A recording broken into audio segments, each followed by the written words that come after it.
Hi, cunts.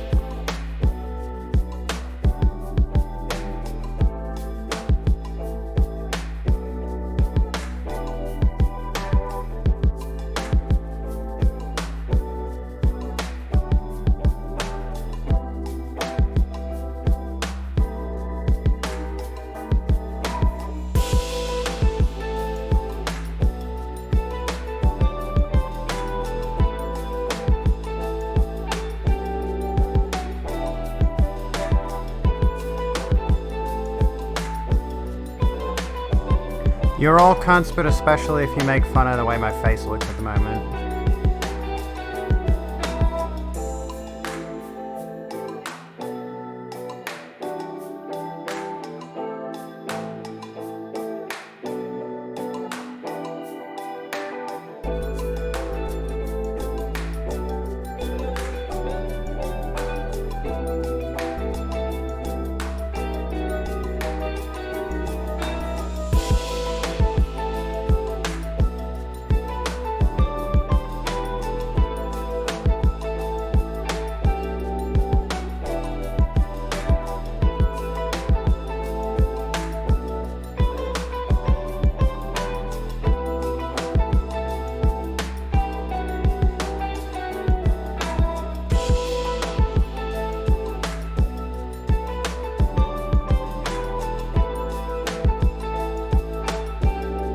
I've just fucking killed AutoMod. AutoMod is off.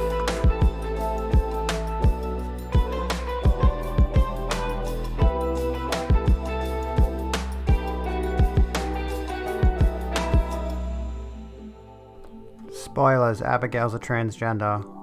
Spoilers.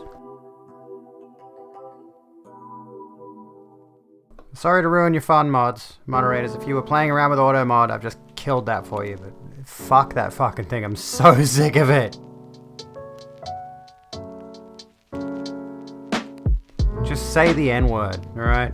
Don't actually. I'm not actually saying it, but like, you can just say whatever in my chat. Because I'm sick of my AutoMod just saying fish is a naughty word. Like, what the cunt? Why did it censor fish?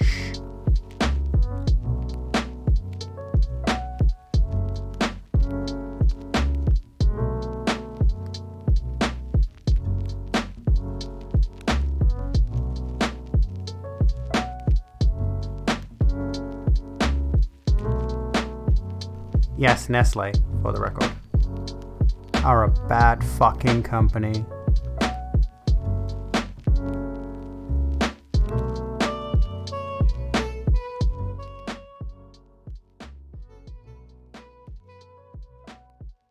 What's up, you fucking vibrators? It's Abigail back here in the rogue room looking like toasted fucking shit. How are you? I'm probably going to make fun of how I look all fucking night because I got laser done.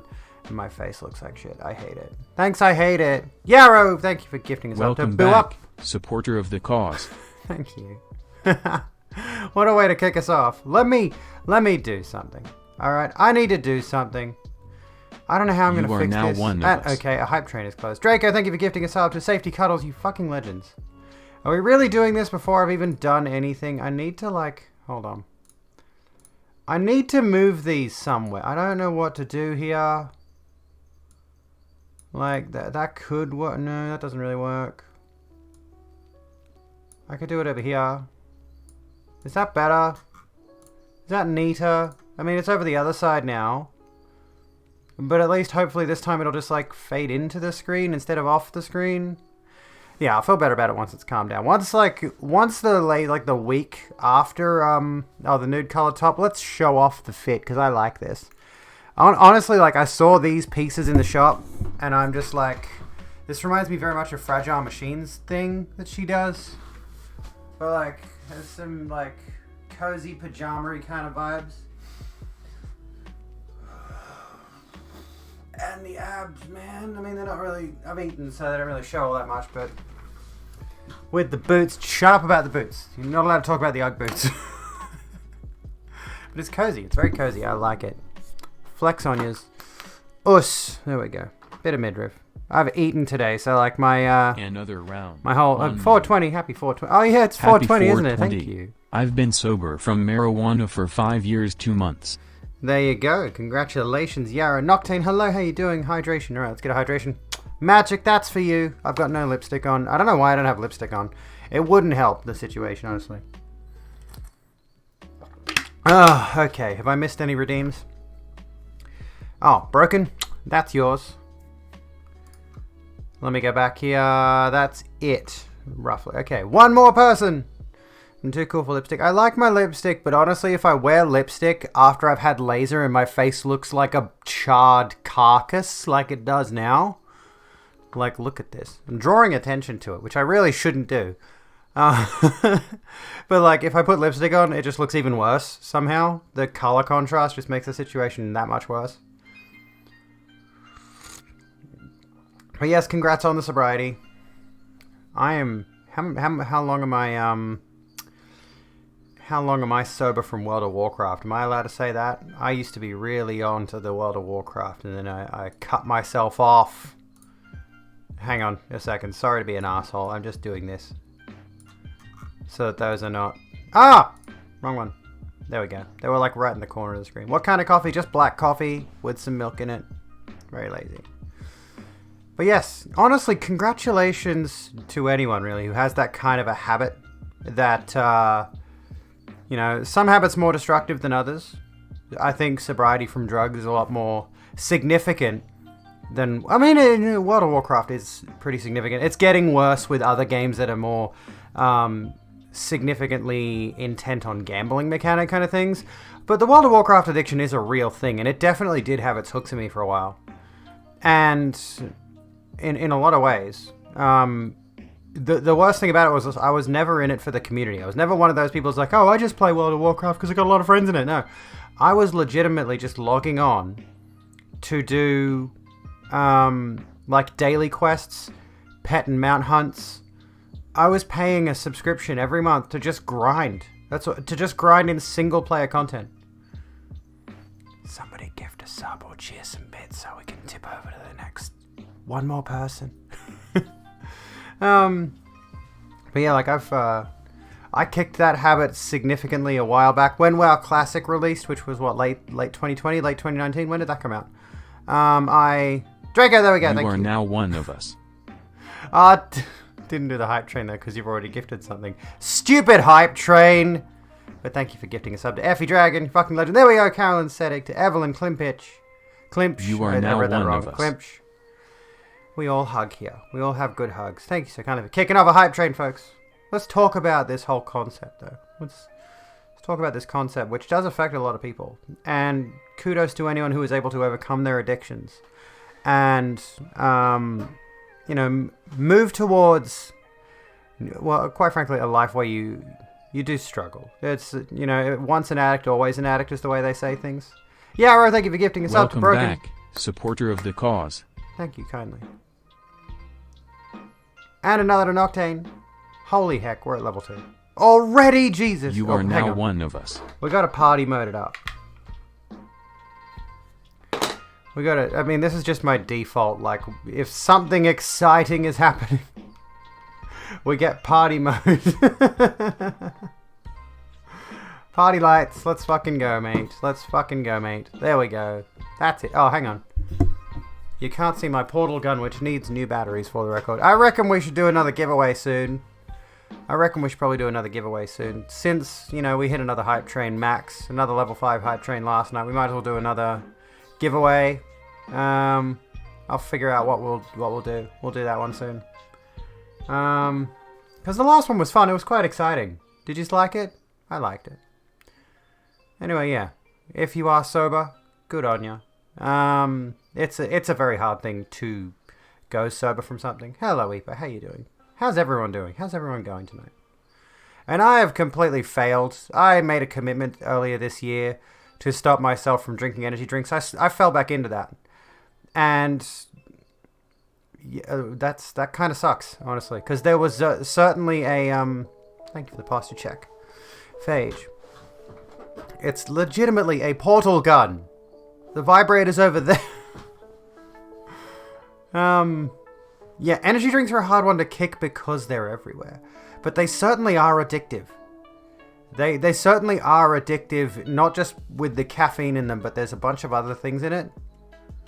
Which, and it's the same with like energy supplements for the gym as well. They put stuff in it that gets you hooked on it. And the energy drinks do the exact same thing. Which is a fucking problem. So wait, are we at level 3 hype train now? Or are we on our way to level 3 hype train? I'm confused by this system. Because it says, is that the bar to get to level 3, or is that level 3? Thank you for giving a heck, Draco. We should give a heck. Level 3, 1% of it. Okay. Still so confused. Anyways. But yeah, I think like with other things that you can get addicted to, like this is the thing, kicking cigarettes would be super hard because cigarettes are sold everywhere. You can get cigarettes anywhere. Alcohol's the same. There's liquor stores everywhere. But when it comes to Yara, thank you for the 1,000 bits. Thank you so bloody kindly, you legend. You fucking legend, you. But with like let's just say marijuana. Let's just stick with like a drug that is still in some ways criminalized in certain areas of the world. Or in certain ways it's just more difficult to acquire. Some places in the world obviously have dispensaries, which just doesn't help the issue with people. Like, I do think you can get addicted to marijuana, absolutely.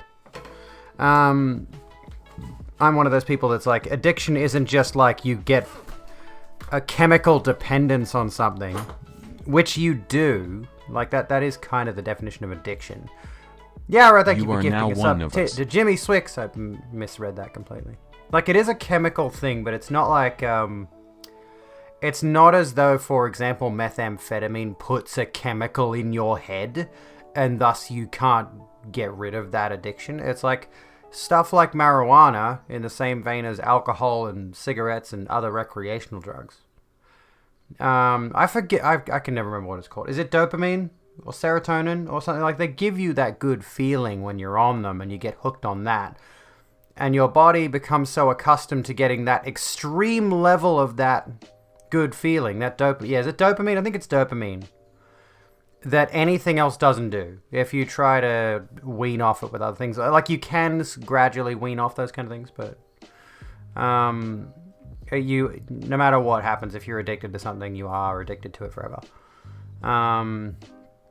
And that's the thing, is like, who was it that mentioned they played Classic WoW a moment ago? Someone mentioned they played Classic WoW and said it felt like work. Another round. 500 bits. Yara, thank you for LGBTQ rights. Yes, fucking LGBTQ rights. Absolutely, yes.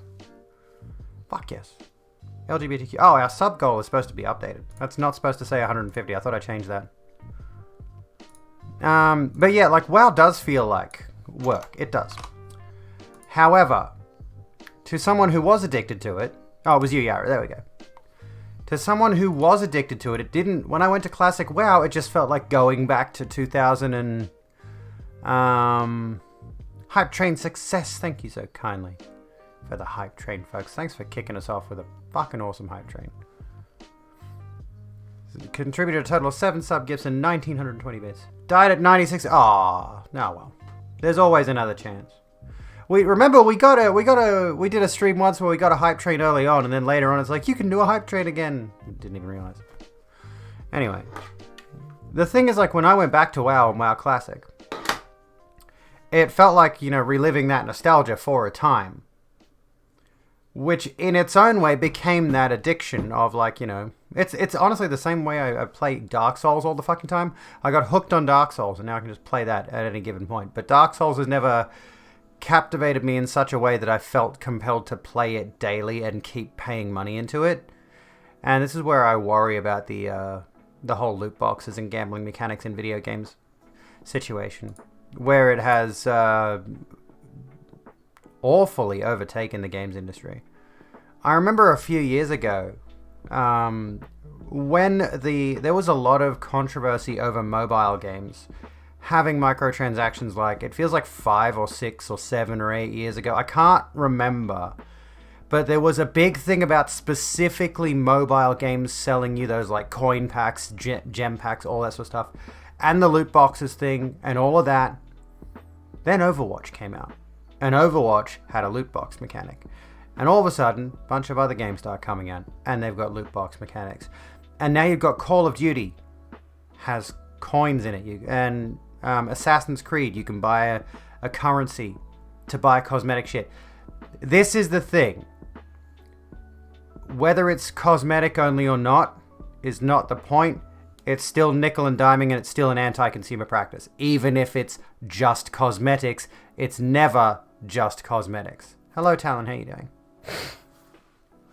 Now, if those cosmetics were like Spider-Man, where you get the cosmetics just for playing the game, and you know, there's like full-blown DLC expansion packs where you can add actual content to the game. Counter-Strike loot, really? It might have been. I don't know enough about Counter-Strike.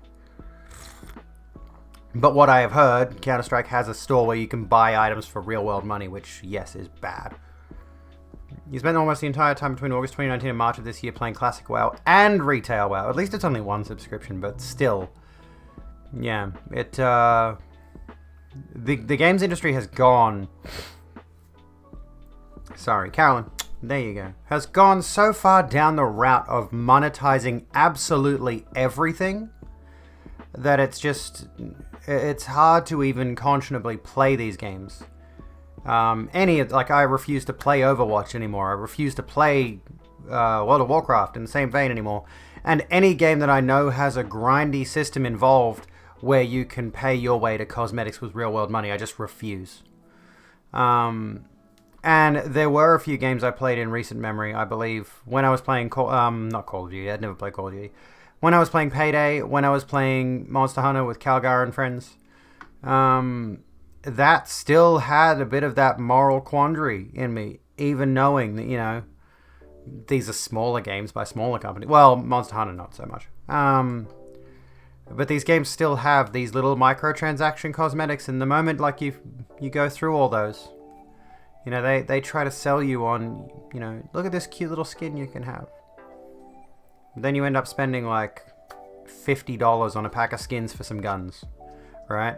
Which is bullshit. No one should be spending that much money for blue.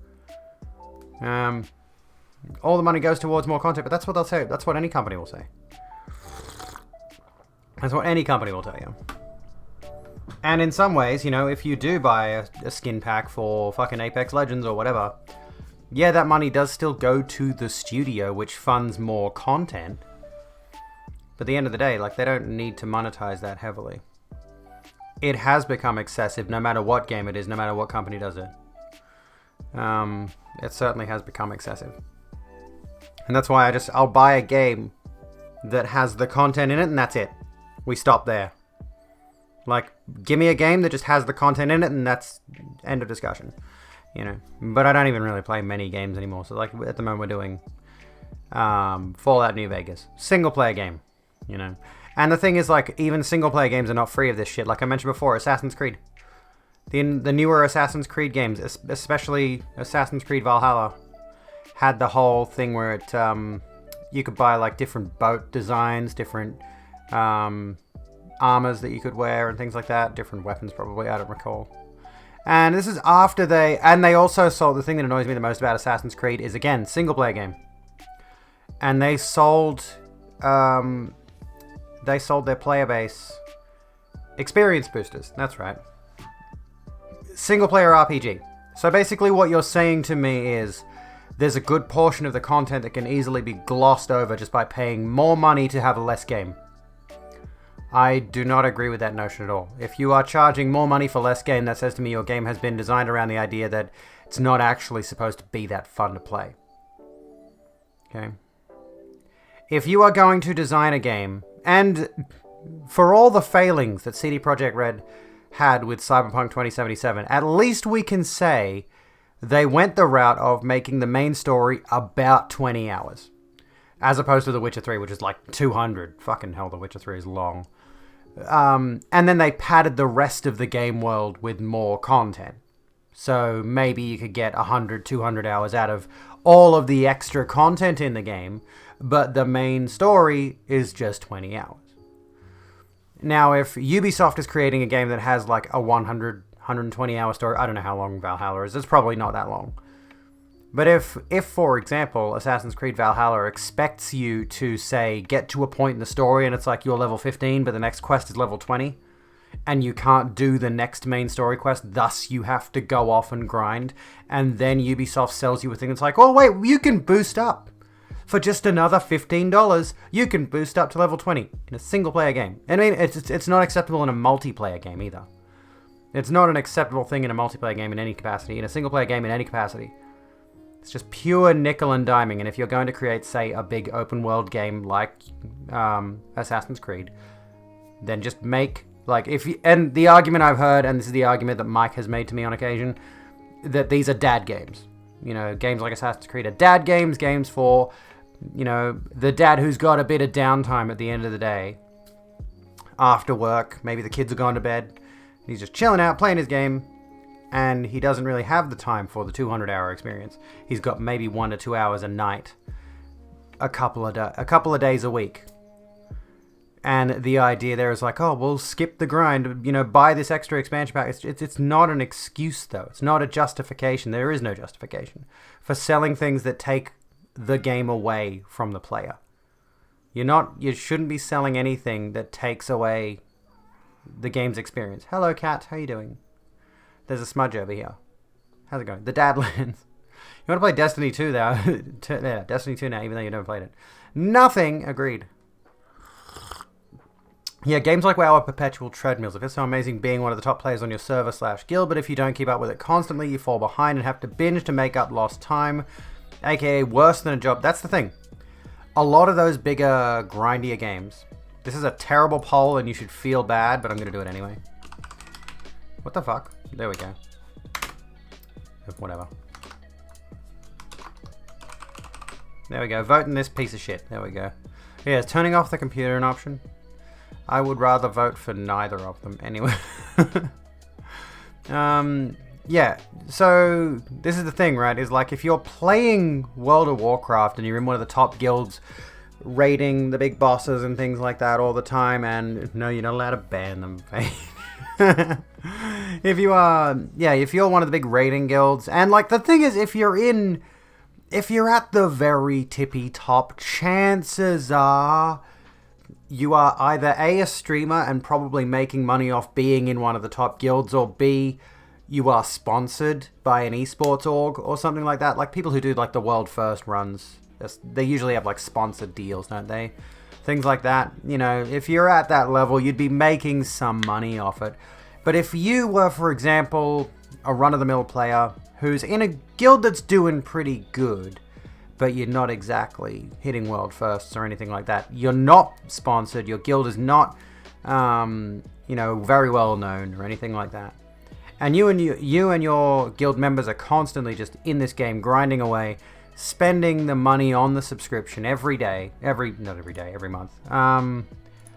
And just sinking all that time and that money into something like that on such a regular basis, and all you're getting out of it is spending money on the thing, then yeah, there's a point at which you must consider, is it worth continuing to do so?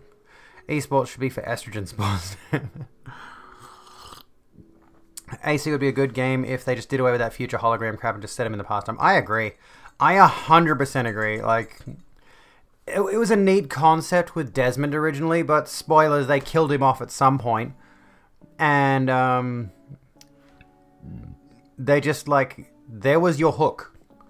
There was your real world hook. I stopped playing them because I lost interest in the story. But there was your real world hook, and they just took that away, and then they tried to keep that thing, when really what they should have just done is just focus on that whole Assassins and Templars overarching storyline in the historical periods. Dismiss that fucking future crap. Get rid of it. It doesn't befit anyone. Yeah, it's not just Assassin's Creed. Movie Titanic would be so much better. Yeah, exactly. Like, it's a really weird framing device. I don't like it when you're jumping between time periods. You would play AC1, the rest you would not play the rest. Fortnite you wouldn't play if you were paid. Hey, Assassin's Creed 2 and Brotherhood are actually pretty fucking solid games, and what I played of Black Flag was good, but I never got to finish it because, again, Ubisoft has this problem of they want to make really long games that suck up all your time, so you're not playing anything else. And worse still, Ubisoft makes mediocre games, which is even worse. They're a very popular company that makes very popular games that are mediocre. They are milquetoast games. Assassin's Creed 1, unfortunately. But I mean, Fortnite's not much better either. Anywho, you haven't touched Assassin's Creed since the very first one. Tried out AC3 when you got it for 3 years ago. Yeah, I played a bit of Assassin's Creed 3, and whatever they did between... At least between Brotherhood and 3, I didn't play Revelations.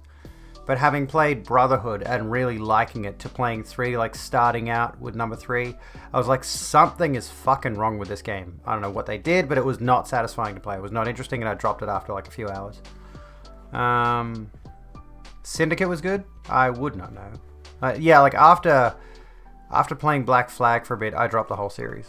So I haven't played anything beyond Black Flag. Milquetoast. I'll spell it. It's this. Which, yeah, basically... Can we define milquetoast? I got it from Bloodborne, because all of my fancy words are from Bloodborne. Well, milquetoast refers to feeble, insipid, or bland. A soppy / milquetoast composer, for example. There's that. There's that whole thing. You know, I have a lot of chagrin with the games industry in general. I kept cramming in new mechanics to sell it instead of perfecting what's good. That's understandable. I mean, I'm not understandable. Like, I get what you mean. TV sports for trans veterans. Actually, Three Bears, what's going on? Actually, what's happening? Oh, while we're on the subject, you know what? Since we're on the subject, I'm just thinking here. There's a cat.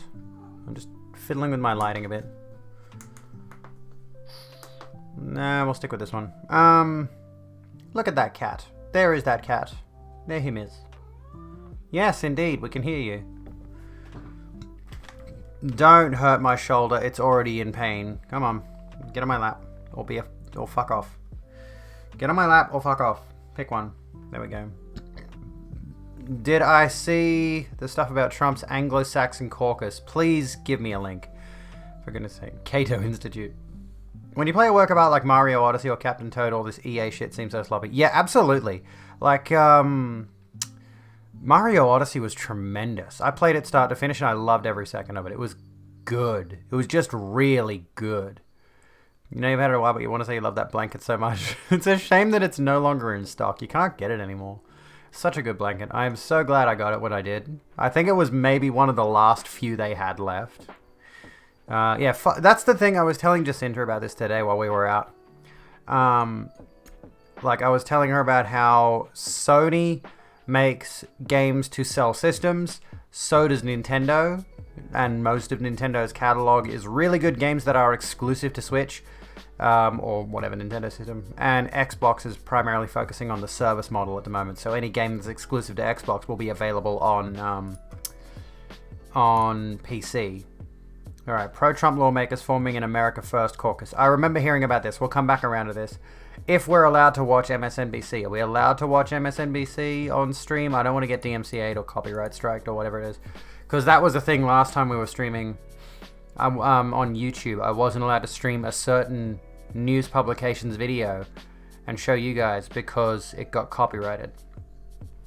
Which meant it shut the stream down. Which probably won't happen here, but I don't want to risk it necessarily. Funny thing of the day.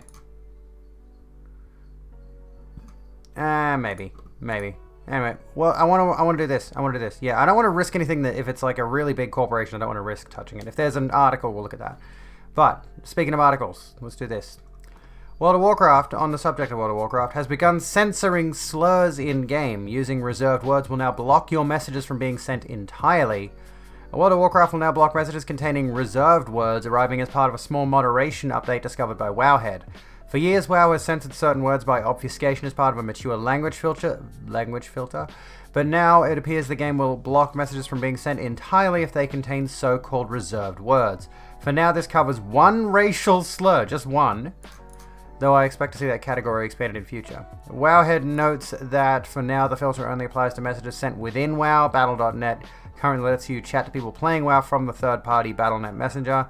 And while these messages will show up in their WoW chat box, they aren't currently subject to the same filters. Since Wowhead commenters suggest that this may be tied to text-to-speech support arriving in an accessibility update currently available on the 9.1 test realm. Oh, somewhere, yeah, there we go. Might be tied to an accessibility update. That feature would let players choose to have chat channels spoken out loud. It's easy to see why Blizzard might want to take a firmer stance on hate speech when in-game chat can be spoken out loud. But as anyone who's dipped into WoW's public channels, the community can be rather creative in coming up with hateful speech that dodges existing filters. Blizzard has yet to formally announce either the new accessibility tools or chat filters. It'll pay to see if their arrival is joined by increased moderation efforts. That's also one of the things that's always irritated me about World of Warcraft is the sheer insistence on the fucking racism, dude. Seriously. So they were already censoring slurs, but now they're changing the way that they censor them in the first place. Heard of several streams getting banned during election for showing seconds of Fox News, CNN, and MSNBC. Yeah, I don't want to risk it. I rarely want to watch anything that's even on YouTube. Let's see here. Why is this not loading? What are you doing? Hang on.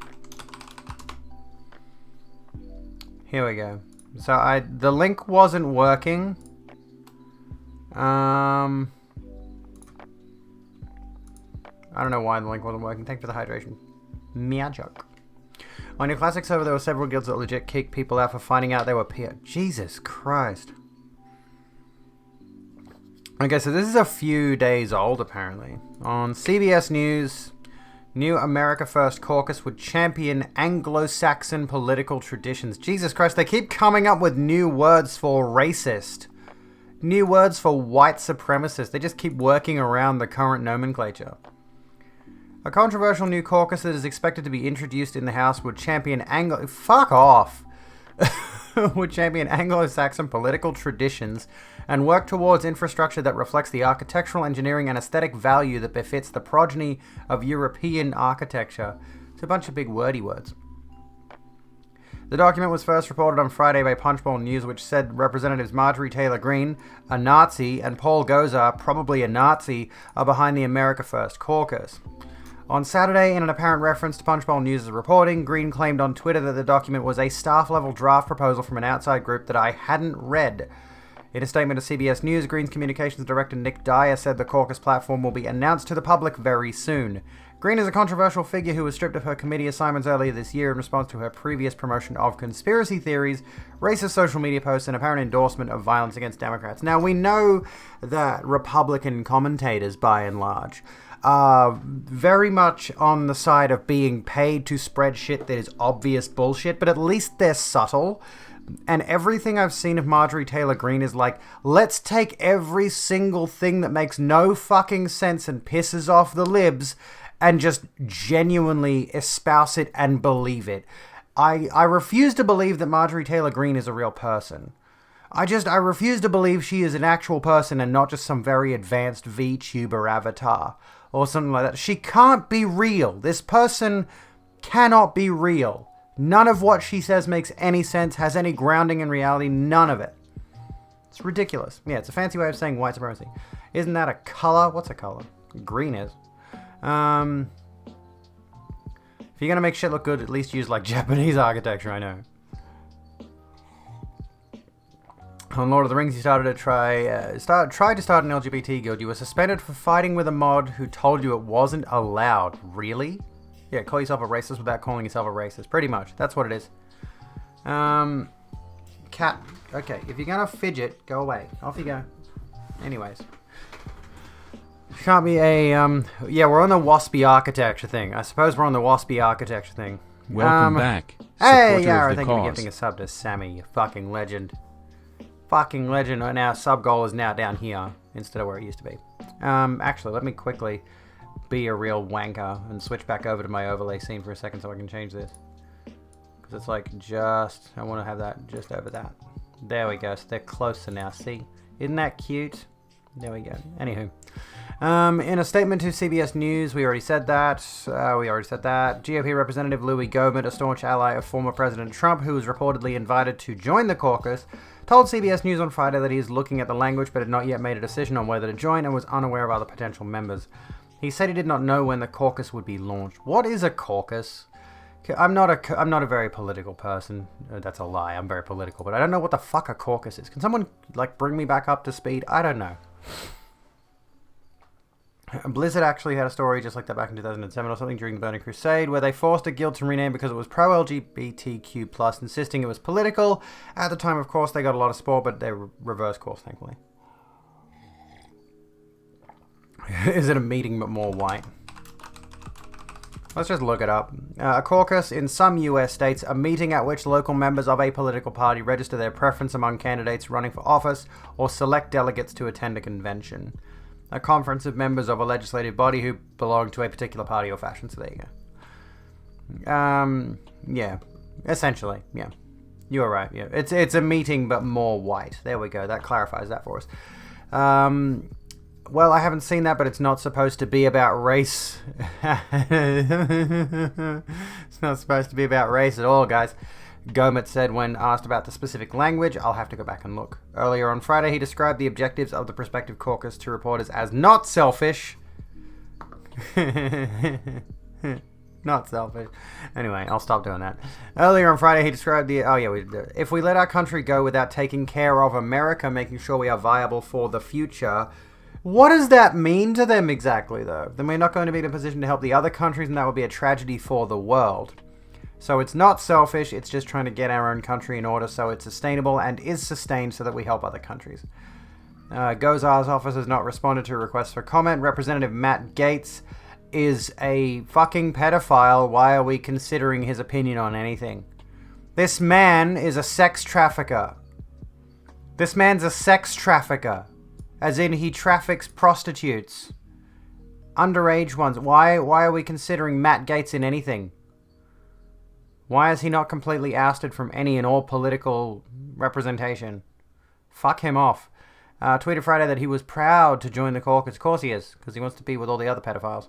Republican House Minority Leader Kevin McCarthy implicitly criticized the draft caucus platform in a tweet on Friday, although he did not mention Green or Gozar by name. America is built on the idea that we are all created equal and success is earned through honest hard work. Haha, fucking bullshit. It isn't built on identity, race, or religion. Haha, fucking bullshit. The Republican Party is the party of Lincoln and the party of more opportunity for all Americans, not nativist dog whistles. A document about the caucus titled America First Caucus Policy Platform says it exists to promote congressional policies that are to the long-term benefit of the American nation. It says a certain intellectual boldness is needed among its members to follow in President Trump's footsteps and potentially step on some toes and sacrifice sacred cows for the good of the American nation. Potentially that doesn't sound good. Potentially step on some toes and sacrifice sacred... What? What are they getting at? The US is an absolute fucking dog shit country. Regrettably, I know what you mean. Even though I haven't been there. But, you know, we like to play with this shit. We like to read about this shit. The document employs nativist language to discourage illegal as well as legal immigration, arguing that we cannot ignore the impact mass immigration has on reducing job opportunities and depreciating wages for Americans. That comes from the top. That has nothing to do with... that has nothing to do with immigrants. That comes from the top. Anyway, if you want to look at why perhaps immigration is reducing job opportunities, it's because immigrant workers will work for less money. And yeah, the racism is so blatant. And the companies encourage that behavior as well. The companies that are hiring people to pay them less. Yeah, cows are sacred in Hinduism. I think so, yeah. Hello, Aurora. How's it going? America is a nation with a border and a culture strengthened by a common respect for uniquely Anglo-Saxon political traditions, the Draft Caucus platform says. History has shown that societal trust and political unity are threatened when foreign citizens are imported en masse into a country, particularly without institutional support for assimilation and an expansive welfare state to bail them out should they fail to contribute positively to the country. It goes on a bit. It's getting a bit... It's like... The language here, dude. The platform discourages birthright citizenship and claims that immigrants who came to the United States before 1965 were more educated, earned higher wages, and did not have an expansive welfare state to fall back on when they could not make it in America, and thus did not stay in the country at the expense of the native-born. Citation needed. People blame the people who are willing to work for less, but not the white company owners offering the lower pay. Yeah, that's basically what I was getting at. And this is the reason that, like, certain companies are exporting their workload to other countries, to certain other countries where they know they can get away with paying significantly less. You know, these majority white-owned companies are looking for every opportunity they can to pay people less money. You know, since 1960, there has been a major shift in countries of origin for immigrants to the United States. According to the Nonpartisan Migration Policy Institute, the shift has been from mostly European countries to mostly Latin American and Asian countries, with recent large contingents of immigrants originating in Africa as well. The US implemented a series of racist immigration policies in the 19th and early 20th centuries, much like Australia did, aimed at restricting immigration from non-European countries such as the Chinese Exclusion Act. Why has the music stopped? It hasn't, it's just dead quiet. I can't hear a fucking thing. Can you hear anything? Let's move that up a bit. Turn the volume up, skip the song. Where were we? Yeah, the Chinese Exclusion Act. Something that I feel like Trump would be very, very in favor of, obviously. The Immigration and Nationality Act of 1965, the year explicitly mentioned by the caucus platform as a turning point for immigration, ended the national origins quotas that ensured immigrants primarily came from European countries. According to the Migration Policy Institute, the quotas in place since the 1920s were designed to favor Western and Northern European countries and drastically limit admission of immigrants from Asia, Africa, the Middle East, and Southern and Eastern Europe. What a shock that is. Why am I not surprised? The platform also calls on American infrastructure to be modeled after European architecture, which is described as classically beautiful. The focus on Anglo-Saxon and European terminology could be read as a veiled analogy for white. Gee, you fucking think? The term white Anglo-Saxon Protestant, or WASP, has traditionally been used in American culture to denote wealthy white families, typically with British ancestries. You could change that to an I. You could change that A to an I, British ancestries. The Anglo-Saxons were a group who inhabited England prior to the Norman invasion of 1066. American white nationalists have also relied heavily on medieval Viking and Anglo-Saxon imagery to justify their prejudice. Does that sound familiar? During the white supremacist rally in Charlottesville, Virginia in 2017, some marchers carried banners with Anglo-Saxon runes iconography that was also used by the Nazis. Why is that not at all a surprise?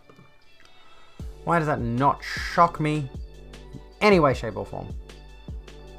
Anywho's. Excuse me, white people. You aren't native. Yeah, exactly. They want to... I don't know, man. What about Nazis again? Just white supremacists in the United States,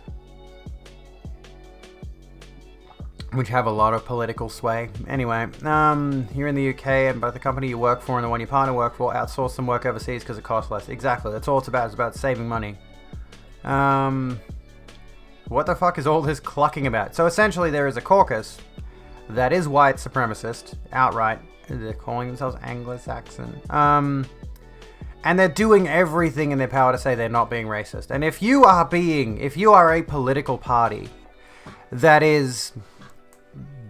You know, if you find yourself as the leader of a political party or as a member of a political party, and you have to constantly define yourself as, no, I'm not a white supremacist, no, I'm not a Nazi. If you have to constantly say that, you might have a problem with your ideology. A tad. Like philosophy said, ideologies are like assholes. Everybody has one. We use it every day, but we don't generally take a look at our own unless there's something wrong. Anglo-Saxons were not the exclusive inhabitants of Britain even when they were the most populous. It's a shame how much of our tribal heritage we've just forgotten here on Turf Island. Yeah. Anglo-Saxon terminology in the US is inherently intertwined with neo-Nazism. No shit.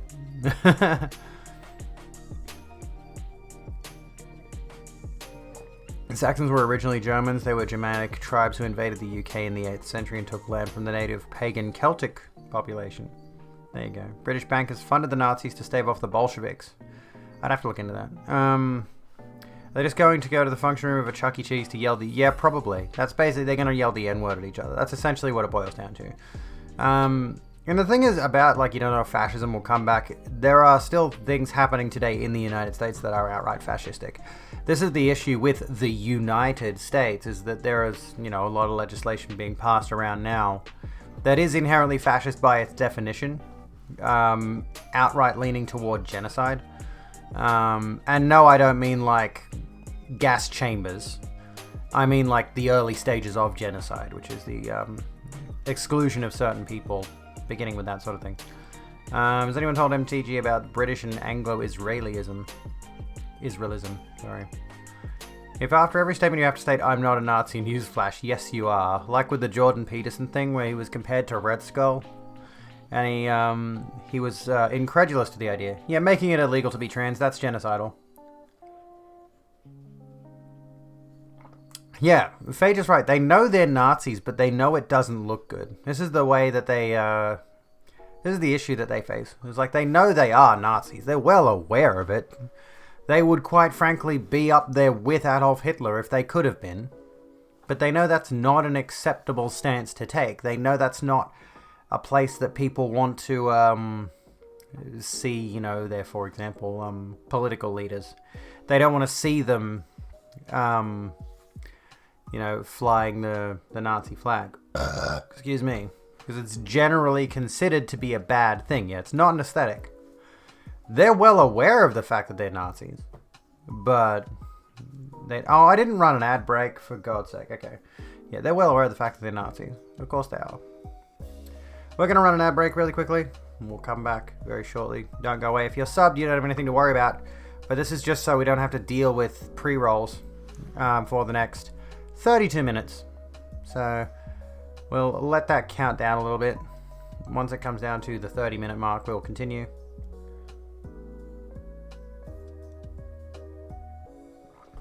What's this video you're sending me? Jordan. R.I.P. Leslie Jordan. What's this? Oh, this is more copyrighted material. I don't want to. I'm tough with watching this. This was just coffee. Just got an ad for chicken nuggets. Fuck yeah. Fuck yeah, chicken nuggets, man. All right. That wasn't one of the stories I did want to touch on today, but there is another one that we can go into immediately afterwards. Which is not a good one. I don't like this. I don't like this story we're going to touch on in a moment. But we're going to do it because it's worth talking about. Because it's interesting the way that these kind of stories always seem to come out in this particular fashion. You might already know what I'm talking about. But yeah, just coffee. It's just coffee and there's none left. I'm all out. That sucks. It sucks, mate, and I need more. I need more caffeine. I really shouldn't be drinking caffeine at 9:44 at night, but what are you gonna do, right? What are you gonna stop me? You're not gonna stop me. You're not gonna do anything. You're not gonna do anything.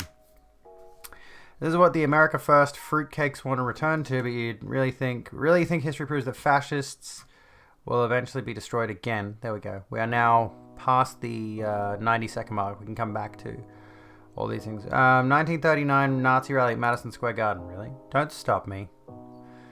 Jesus. The German-American Bund. Okay, hang on.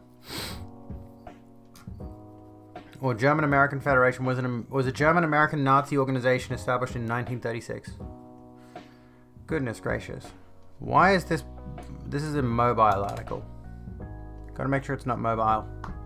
Anyway, on February 20, 1939, a Nazi rally took place at Madison Square Garden, organized by the Great American Bund. More than 20,000 people attended, and Fritz Julius Kuhn was a featured speaker. The Bund billed the event, which took place 2 days before George Washington's birthday, as a pro-Americanism rally. The stage at the event featured a huge Washington portrait with swastikas on each side. Jesus Christ. The fuck? Before World War II, the group promoted Nazi propaganda in the United States, combining Nazi imagery with American patriotic imagery. This is what worries me, is like, we've already got groups in the United States today, and even here in Australia, there have been white supremacist rallies. There's obviously support for these kind of movements. There is obviously support for these kind of movements, and it's fucking scary, dude. What if these people actually gain some serious political power? And it looks like they may well do that. As someone who was raised on the idea that Nazis were just this eponymous villain of World War II. Like, that was the way it was taught to me as a kid, right? So there's still this idea in my head that the Nazi Party was just the worst of the 20th century. And you couldn't get, like, everyone unanimously agreed, let's never get to that point ever again. And yet we're seeing stuff all the time that's just like everyone's forgotten that lesson and are continuing to just be the worst that they can possibly be, you know. On a legislative level, like, it seems like it's very much leaning into some really bad shit. The Dollop Podcast was on an episode covering this. They do some great work. It's like history and comedy mixed together. Focuses on American history, but does others too. Highly recommend them for a listen. I'll have to give that a look. Atheists would support paganism, Satanism, basically anything that isn't Christian or Catholic. Yeah, that's the thing, Sabercat. It's like Nazis are just a stock standard villain at this point. They are the bad guys. If you need a generic bad guy, you can just use Nazis, you know? But there is still this notion, for some reason, there are still people, for some reason, who are just entirely happy to be Nazis. Because I guess, like, really one of the core tenets of the Nazi ideology was that survival of the fittest mindset, right? You know, they were supposed to be the Ubermensch, or something along those lines anyway. You know, they were supposed to be the genetic peak. Very heavy focus on eugenics and phasing out any undesirables and all that kind of thing. Excessive genocide for the sake of creating a pure white race. And, it's obviously a bad thing. Some people just want to be an underdog even when it's absolutely preposterous. True, that too. It's, they lost the First World War, the Nazis. Were the Nazis around in the First World War? Oh, I knew Dawkins was up to some bad shit. I didn't know it was necessarily the sports eugenics, but I know he's like a transphobe, at the very least. Which generally leans into words like thoughts of that nature. Oh, Germans, yeah. Germans. Germany lost World War I, Nazis lost World War II. And I believe Hitler came to... was Hitler's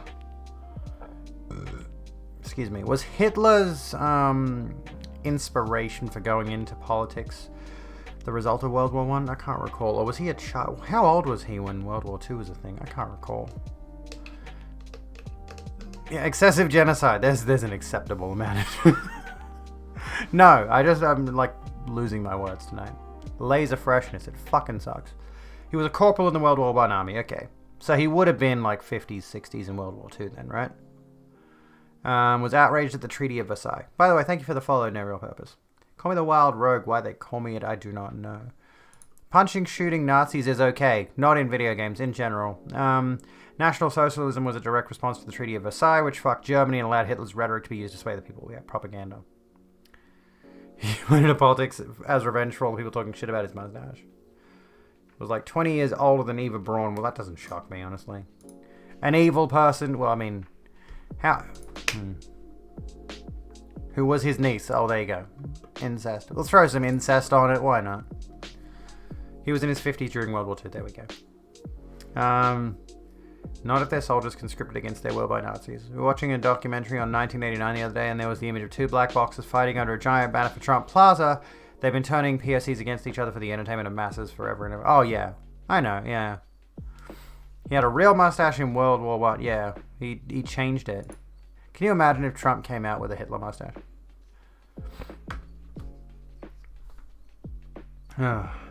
More like Wincest. There's a great bit in the Authority comics. Spirit of the 20th Century tells Hitler to quit art because he's shit, so he goes into politics. Where were we? Although, okay, so what's this? Henry Tandy was a British recipient of the Victoria Cross. Most commonly remembered as the soldier who supposedly spared Adolf. I like this, right? Can I just say this? I have the Shinigami Eyes extension on Chrome. Look that up if you want to know who's a transphobe and who's not. And Adolf Hitler's page is marked as a... In case you were curious as to whether or not Adolf Hitler was a transphobe. You don't fucking say. Oh, fuck. Oh, goodness. Okay, here we go. So, although disputed, Adolf Hitler and Tandy allegedly encountered each other at the French village of Marcoing. The story is set on the 28th of September 1918, while Tandy was serving with the 5th Duke of Wellington's regiment, and relates that a weary German soldier wandered into Tandy's line of fire. The enemy soldier was wounded and did not even attempt to raise his own rifle. Tandy chose not to shoot. The German soldier saw him lower his rifle and nodded his thanks before wandering off. That soldier is purported to have been Adolf Hitler. The author David Johnson, who wrote a book on Henry Tandy, believes this story was an urban legend. Well, yeah, Hitler is cancelled. Genghis Khan is cancelled. Sorry guys, all your favorite historical dictators are cancelled. Anywho, there's that thing. The two popes. Eugenics through a genetic manipulation, not through killing people, but correction of birth defects is something you'd agree with, as you had a teacher at school whose second child was born with a defective gene in the part of the body that produces blood clotting agents in the blood, and the baby died of a stroke when it was 11 months old, which pretty much destroyed the guy and his wife to correct on the... Yeah, like, this is the issue with the eugenics thing. I mean, I get the point you're making. I understand that. And what have you sent me here, Evelyn? The Rubin Report, Sex Robots of the Future. We'll have a look at this in a moment. You can't cancel a Khan. Anyway, this is the thing, right? You know, that is a good point. That's a valid argument towards and like, I think medical science is working towards eventually being able to treat those kinds of things. But the issue, of course, is if you start... Oh, Che, I'll look at that in a moment. Thank you. I did see that before. But the moment you start going down that slope of like, let's fix problems in the womb, let's try to solve this medical problem before it is a problem, let's try to fix this, let's try to fix that, is that the moment a certain group comes into power and is able to manipulate the sciences in such a way, that can be used for evil. And then, yeah, like there is... I hate this discussion because, you know, this could be taken out of context. But, yeah, like you've said, there is a section of eugenics that would be ethical, but the problem is it's very much the slippery slope thing. It's very much the, like, we can start fixing these little medical problems, and then all of a sudden we're phasing out entire groups of people genetically. It's hard to not call it eugenics, though, because that's literally what it is. Whoever holds the power gets to decide which genetics are undesirable, exactly. So if they found a way to genetically phase out trans and gay people, they would do that. They're always looking for a way to wipe out certain groups of people, and if they can do that before those types of people even exist, i.e. in the womb, if we allowed folks to fix medical issues in the womb, you know, full well people would use it to fix things that aren't medical problems, like autism.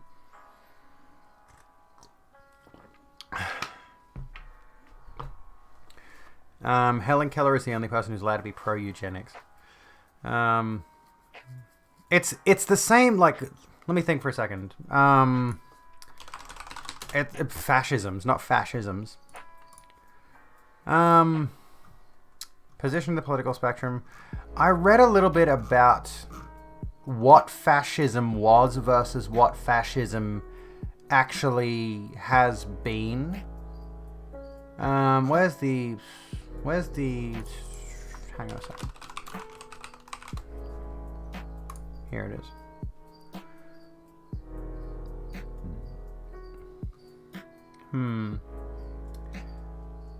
So, here's the thing, right?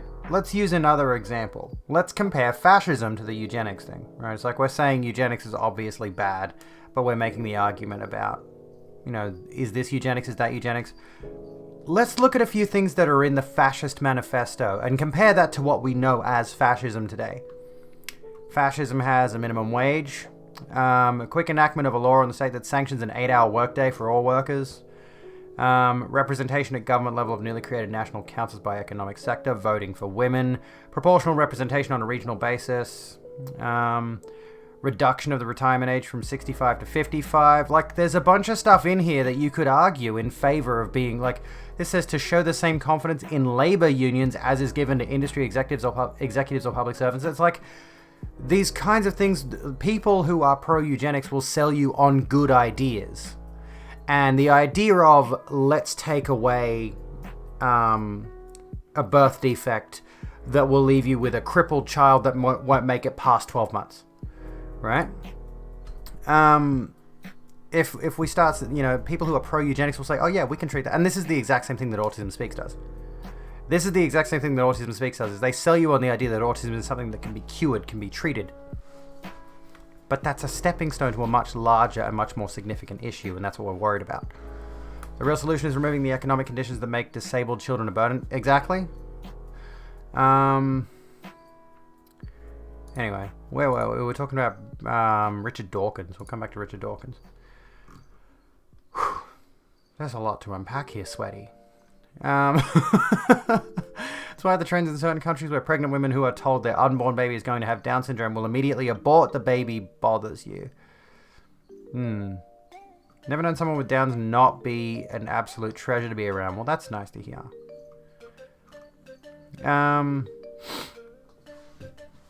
Selected yourself out. Mother wanted me to save some sperm just in case. I would not want to have a kid potentially have this. Yeah, I can understand that. Like if someone can voluntarily oh, you sent me the Dave Rubin clip to relieve the mood. Well, we're still on topic though. It's been surreal being unemployed as autistic because you work insanely hard but can't get any paid work. I know that feeling. You need to go, Radio Broken. Have a good one. Be safe. Didn't think this topic, it's got, yeah, remember, fuck white supremacy. But yeah, the whole eugenics discussion is very deeply nuanced, and at the end of the day, it all comes down to the same kind of thing. That we've seen already. We've seen time and again. Anyone with mental disorders was forcibly sterilized. Any queer folks, people with most health conditions were all forcibly sterilized. Heavily disencouraged by institutions and governments from having offspring, and while encouraging, incentivizing the good people with genes to have kids, aka Anglo-Saxon whites and whatnot. Exactly. It's only a problem due to economics. If you can absolutely afford to look after a disabled... yeah, exactly. If you can take care of a disabled child, there's no problem. Shirt is almost skin-colored. I am almost near nude. This could be misconstrued. This is just a very... It's actually pink, but the lighting makes it look flesh-colored. Anyway. Hello, Mr. Biggs. What's going on? Have I missed... I feel like I missed something. But like, if a parent goes the route of not having a disabled child, knowing their child will be disabled, where are my nipples? They're certainly not on Twitter. I posted a topless shot and put no over my nipples. You're not allowed to see them. You can see my past nipples, where they're covered by very masculine body hair. Misconstrued.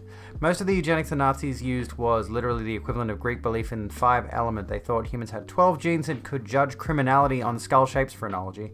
The reality that genome, as in Genome, not genome, nom, has 30,000 genes, and how they interact is still something that isn't an exact science, yeah.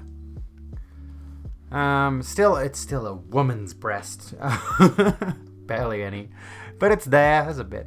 The genome. Just reminded me of the fact that there were those fucking shitty gnome movies like Sherlock Gnomes or whatever it is. Someone is born with a birth defect. You're not saying that they are worthless, but if it's a fetus, why not? Well, yeah, abortion is ultimately the choice of the parents. And I'm just like, this is maybe this is a hot and spicy take for some of you folks. I'm putting a stream marker here. I'm going to have to go, if I want to turn this sort of thing into a video, we can go back and do that. I'm going to have to go back like 20 or so minutes. But let's just say, for example, yeah, Romeo and Juliet. Fucking bullshit. Hate it. This is a spicy take, maybe, to some of you. Like, the abortion debate is intensely hot. It's full of hot takes. My personal opinion is that a woman should be able to abort a fetus for any fucking reason she wants. Okay? Throwing that out there. If a woman is pregnant and she wants to abort the fetus, go the fuck ahead. That's my take. I don't care what the reasoning is. I don't care if it's like if it's a completely healthy fetus. I don't care if she's in a completely stable financial situation and both parents are completely capable of taking care of a kid. if she, like, this is the thing. The argument is often made that people should only be able to abort if it's an unhealthy fetus, if it could threaten the life of the mother, if it could do any of this. No, none of that bullshit. If she doesn't want to have a kid, abort the fucking fetus. End of discussion. You know? And I hate when people are like, oh, I support abortion, but only in cases where it's a threat to the mother's body or something like that. And that just leans heavily... Sorry, my legs are fucking itchy, so I'm itching like crazy. I think I need to get some Claritine or something, because I think I've got an allergy. Anyway, yeah, there are a lot of people who use the argument. It's like, oh, they should only have an abortion if it's an unhealthy fetus that could threaten the life of the mother and all this kind of nonsense. And I'm just going to, just throw that out there. You know, the argument you hear back, but it's a baby, which is a poor philosophical argument. Yeah, I think my skin is dry. It probably is dry. My hands do tend to get really dry in the colder months. It's starting to cool down a bit, so I think I might have just an overall dry skin problem. Anyway, strikes is a bit unsettling when a condition like Down syndrome is being wiped out by aborting the babies before they can be born. And that comes back around to the whole eugenics thing. That comes back around to the whole idea of that comes back around to that idea of what we were saying before. It's like if we suddenly decide certain types of people are undesirable by deciding before they are born, then that is that slippery slope into filtering the species. Yeah, exactly. Good way of putting it. We're suddenly saying these certain types of people shouldn't be allowed to exist. Now, here's the thing.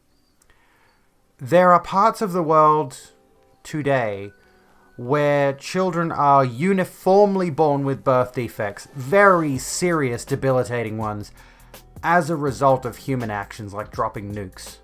You know, there is the awful situation of children being born into a life of agony because they were affected by the actions of another group of human beings, you know. So there's also that to consider. Like in the series Batman Beyond, there was a fashion for animal DNA human splicing, given the option of being a human white tiger hybrid. That sounds cool as fuck. Have to get new furniture in a wardrobe. Question, shoot, Sammy. There's also a ton of support. Yeah, that's the thing. In the Western world, there's a ton of support for children with disabilities. Haha, furries. Fetus is a parasite until it can live outside the womb. Agreed. If the child can't survive outside the womb on its own, put it out in the street, go get a job, you little shit. If you found out your child would be born without legs, for example, you'd ask the mother to abort it. You would simply try again until she's ready to have a child without the disability. So they're fully in their right to abort their own babies, or when every pregnant person is doing that for specific conditions that feels wrong, but you can't do anything to stop it since you've no right to do so. I think the... So hang on, let me come down. The UK government still denies it subjected UK citizens to human experimentations on mass scale in their war research. Of course, you're talking about in Australia. Yeah, in Australia, yeah. Like Australia largely. I don't know so much about how the UK or the US or other, like Sweden or whatever. I don't know, like, what other countries. I don't know what kind of treatment they have for disabled children over in Asia, for example. I got no idea about that. Abortion in any circumstance, but also don't do eugenics. What if a mother aborts based on genetic info? I think the major issue here, if a mother does decide to abort based on genetic info, okay, fine.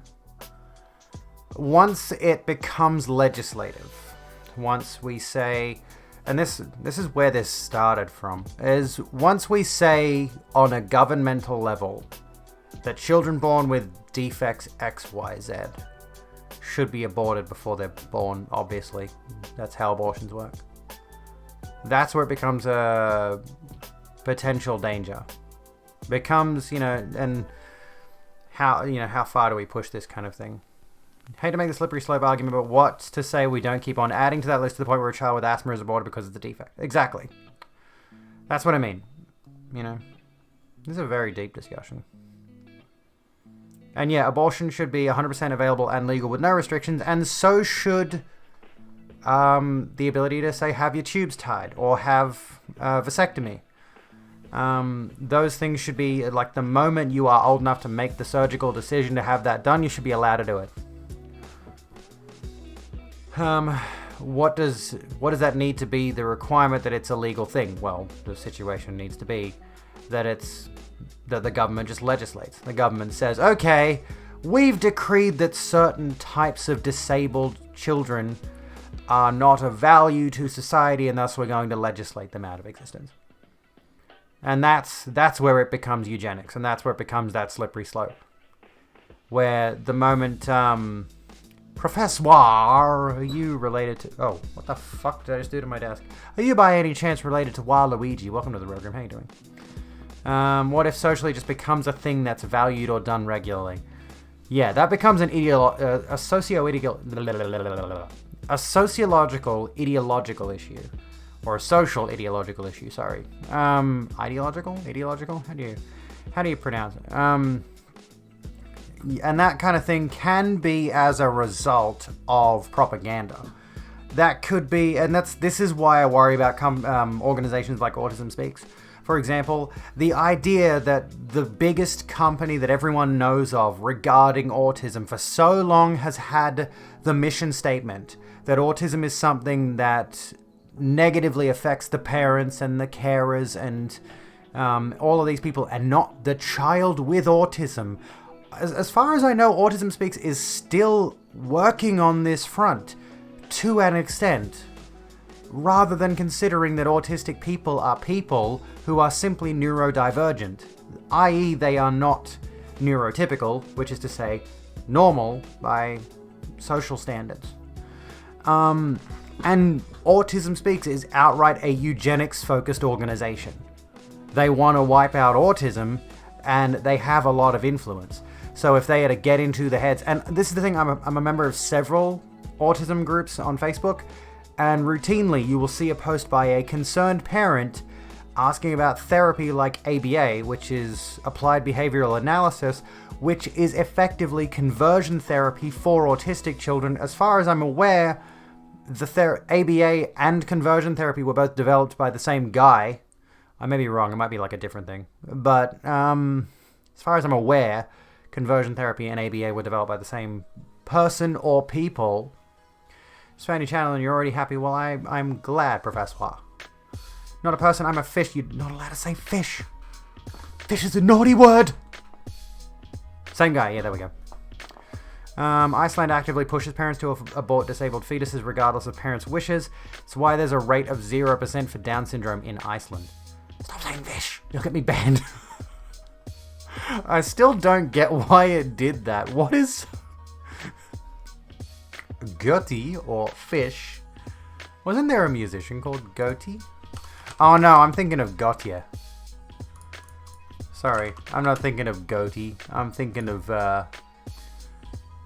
Gautier. This guy literally just released a song and then dipped. He just released this banger and then dipped. No one ever heard of him since. I don't care if you I don't care if you have some kind of argument that he's continuing to do music or whatever he's doing. No.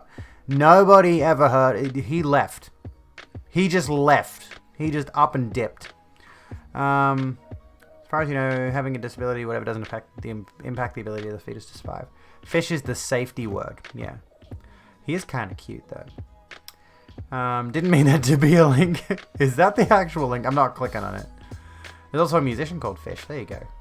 John Gotti was a gangster, just like Lord. Yeah, this is the thing. This is, interesting, actually, because it explains how ridiculous the English language is. Gotti is a creative respelling of the word fish used to illustrate irregularities in English spelling and pronunciation. I love this shit. Like, it's the same as the buffalo thing. Yes, we can watch the Reuben clip in a minute. Okay. We're done with eugenics. I mean, you can keep talking eugenics if you want. Guh, pronounced as F as in enough or tough. O as pronounced as I as in women. TI as pronounced as in nation or motion, and thus you get fish. This is fucking stupid. Anyway, I had an article I wanted to read. We'll do sex robots of the future really quickly. Hello, Kiara. How's it going? So we'll do sex robots of the future. We'll do Richard Dawkins, and then we'll do something I fucking hate. Mid-rolls might interrupt this video. I worry. Alright. Let's have a look at this. Dave Rubin, the Rubin Report. Sex robots of the future. Let's fucking go. Let's turn the volume up before we start because I know this is going to do this thing. Sex robots are coming. That's a pun, people. Yeah, we've talked a bunch about sex bots before. I'm a firm believer that in the next 10 years or so, people are going to start having sex with robots. They're probably doing it right now. A French artist drew something that I think is an interesting depiction of what he thinks, at least, sex bots are going to look like. So this is actually CGI, and basically he's showing you that, this thing cut in half. Hopefully it'll have 2 halves when you're having sex with it. But just showing that there's going to be a lot of parts, and No. If I'm going to be having sex with a sex robot, it needs to be cut in half like that. I need to see the guts. What the future? If I'm going to be getting up in its guts, I need to see the guts. There's going to be, look at that little brain right there. There's a computer in the brain. You've got the entry hole, which has an arrow. That's nice. I love the arrow. Why does it have a screen? Yeah, Vor robot. Just in case you don't know where the vagina is. To see the guts you're rearranging. Here you go. This is where you insert the penis. Above that appears to be a target. Yeah, that's a little bizarre. The target does seem unnecessary. There's some barcodes, it looks like, on the bottom right there. The robot has artificial reproductive organs. And now, if this isn't enough for you, we've got a video of a robot stripper. Let's take a look. Hot wood bang. Wood bang. Would you go there, folks? Seems like a nice lady. I'd like to take her out for a dinner. Nice chicken schnitzel. This is so bizarre. Green Goblin looks hot.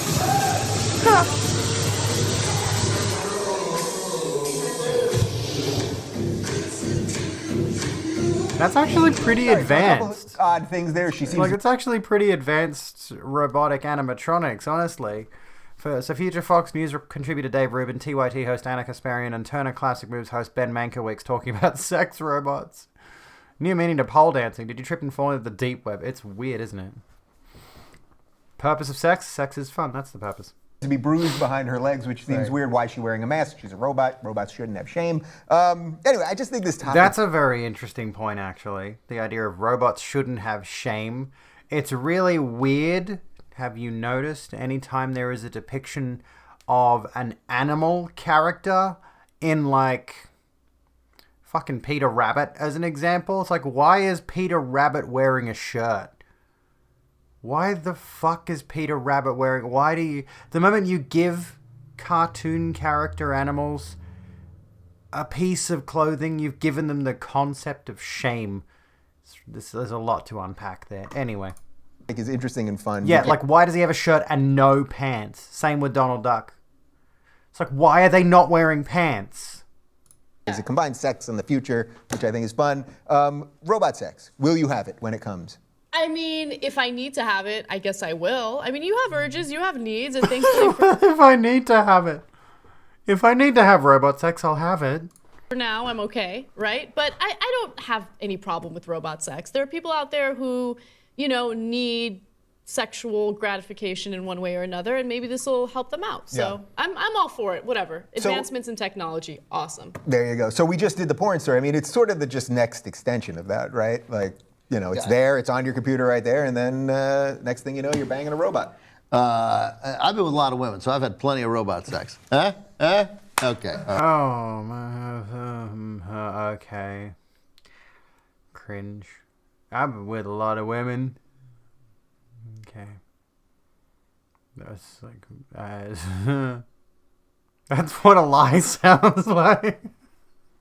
All right. That was sort of, I don't know if that was quite, but that should have been low five. I don't know. Or, and they high five. Well, Anna Kasparian's from Can we go back to the CGI thing real quick? Yes, let's go back to the original image. It's a lot of stuff. Like, seeing that, you're like, why doesn't everyone have anal sex sometimes? Like, I mean, they're both right there. It's just like, I mean, there's like... Well, he didn't realize he's just told thousands of people he's shit in bed. Oh, fuck. Why is Bugs Bunny wearing gloves and why is he so hot dressed as a woman? Interesting story. Oh, this is from back in 2014. I didn't know this. I've heard Dave Rubin's kind of skewed off the deep end as of recent times. Anyway, there's an interesting thing about Bugs Bunny, about the creator of Bugs Bunny. Where is it? Where is it? As far as I recall, I can't remember where I saw it. But the creator of Bugs Bunny was confronted with the idea that because of how often Bugs Bunny was a gender-bending character... not Googling Bugs Bunny porn, fuck off. Because of how often Bugs Bunny was seen as this gender-bending character, it was a routinely used thing. Bugs Bunny became known as a bit of a trans icon, and when the creator was confronted with that notion, he was just like, oh, that's pretty cool, actually. Well, I covered the Tesla crash thing. I think I've got the link for that. We can have a look at it. I'm not looking that up. He was in TUIT but left because of differences in opinion. Anyway, do we want to keep doing this? Yeah, whatever. Let's fucking go. There's no, like, what's the... You see it like that, and you're like, why is it even taboo? It makes you wonder. Right. Also, why is this robot have so much machinery behind it? It could have been in a bed, you know what I mean? But he drew it to have a lot of other wires. You know that 78% of that stuff in the middle is all bullshit. That's just to drive the price up. You know? There's like two things that make it work, that make it do this. Which is pretty much the only thing that woman did. That's all she needs. Well, that woman is not directly related to that robot. That's just as far as we've come with the dancing sexual robots. Do you think men or women are going to do this more? Because I think by... Come on! No, wait. Is that really a question? It's a question. Dave? It's a question because I think by default, right? Adorable, wasn't it? Yeah. Disrespecting the artistry. Don't know if the guy in question would have been alive that long. Was it Chuck Jones? Look it up for me. I'm sure I read something about it.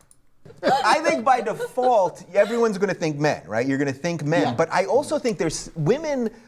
I know many women, they all are very frustrated with men. Not all of them, but like there's a lot of single women. It's usually not because the men don't want to fuck them. They're usually frustrated for other reasons. For other reasons. Yeah. But I feel like there's a lot of women that just like sort of had it with men. At least maybe that's what I see around here. I think your question is a ridiculous one. Men are going to be fucking the robots. But your overall point is probably true. Like here it is. It will be overwhelmingly men, right. But we would be surprised at the number of women. Yeah, I'm sure some women will take advantage of it. I mean, women love their vibrators, so why wouldn't they like this sex toy? It's definitely plausible, but I think... Have they heard of the Sibian by any chance? Oh yeah, I'm getting caught up on Castlevania, for the record.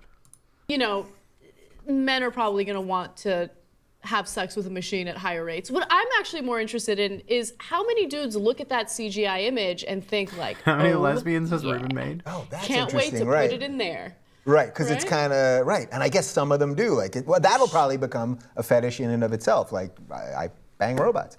I would be remiss if I didn't end this segment asking one of my favorite questions on the show, which is, what year do you think the robots will take over? I'm not talking about the sex bots, but I'm a firm believer the machines are coming. They're on their way. What year do you think? I'm going to go with, I don't know, 2050? Didn't Steven, I'm not going to give you a year. Are we going to be alive in 2050? I highly doubt it. I think we're done with this segment. You get the point. I have a strong doubt where there's even going to be humans left in 2050. We're going to wipe ourselves off the face of the earth. He's such an obnoxious host. That's the vibe I've gotten, but I haven't seen anything of what he's been doing recently. Anywho's. Yeah, me and Jacinta, I actually showed her a fair bit of Castlevania tonight. We started from the beginning, and we got up to about, I think, episode 6 of season 2. It's good shit. You think we're wiping ourselves out by 2040? It ain't gotten better. Anyways, let's move on. Let's move on to Richard Dawkins, shall we? Let's move on to Richard Dawkins. It is about vampires. Actually, before we move on to Richard Dawkins, ad break, bingo bango. If you're seeing ads right now, please consider subscribing. And we're just going to chill out for a bit. Richard Dawkins is still alive. Christopher Hitchens is not. Christopher Hitchens passed away. He was one of the 4 horsemen of atheism, as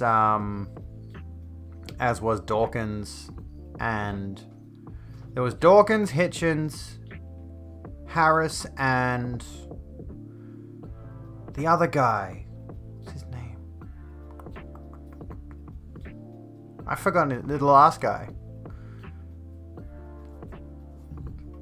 Hitch had a lot of really shitty opinions, but he was brilliant and funny. Mostly I align with his views on religion more than anything else. Dennett, Daniel Dennett, that's him. What's this? Bugs Bunny. Let's have a look at this quickly. Hang on. If it'll play it at the right volume, let's have a look. Did you ever find Bugs Bunny attractive when he'd put on a dress and play a girl bunny? No.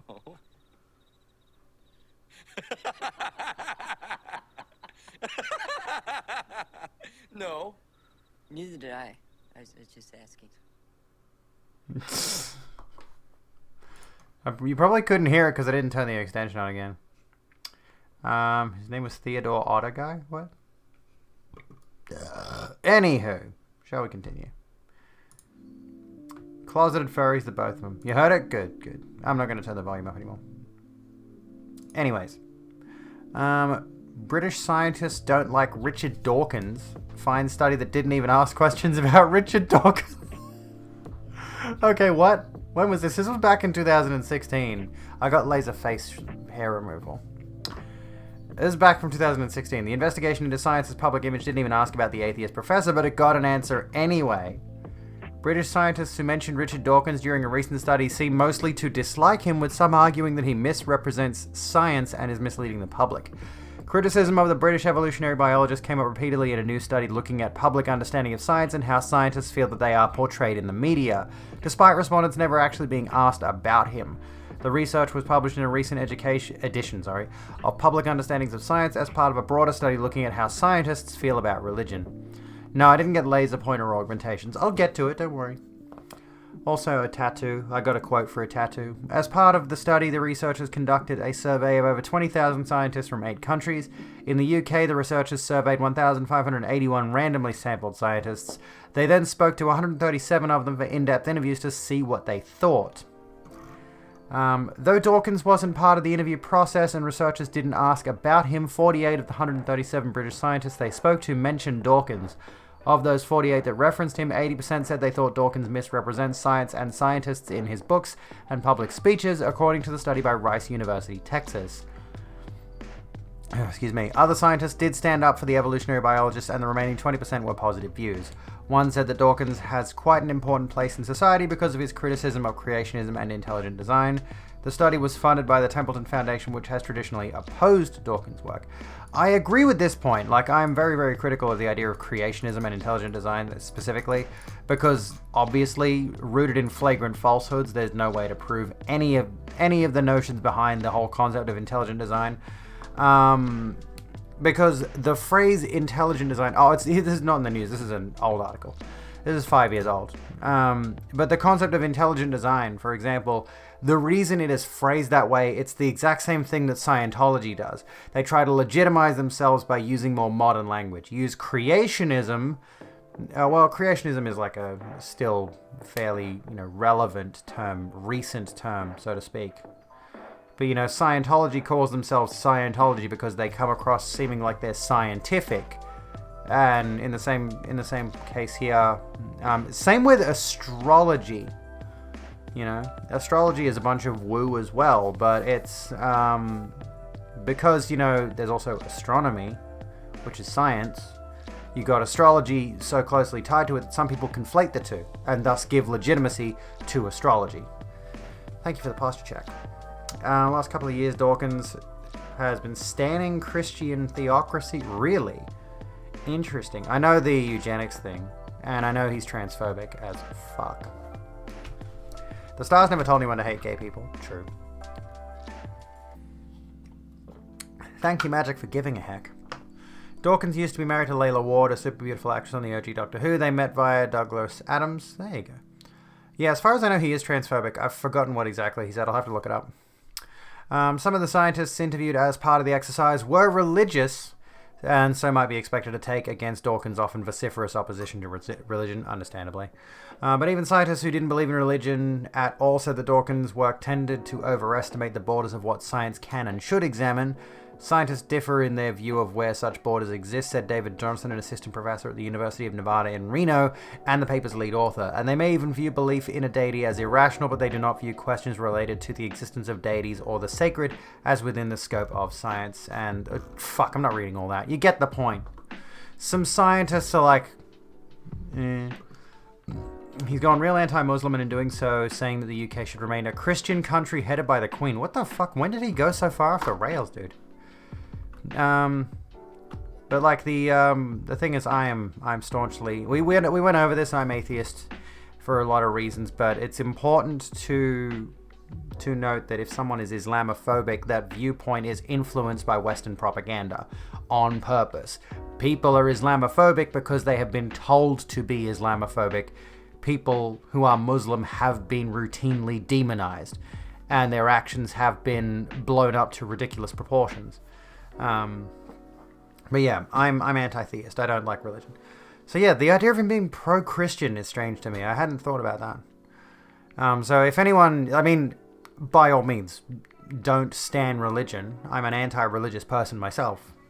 But people who are specifically like, oh, Islam is this absolutely barbaric religion and blah, blah, blah, are absolutely feeding into propaganda that's been fed to them over, especially the last 20 years. But more so than that, of course. Anywho. Man's in shambles. I'm pro-sex too.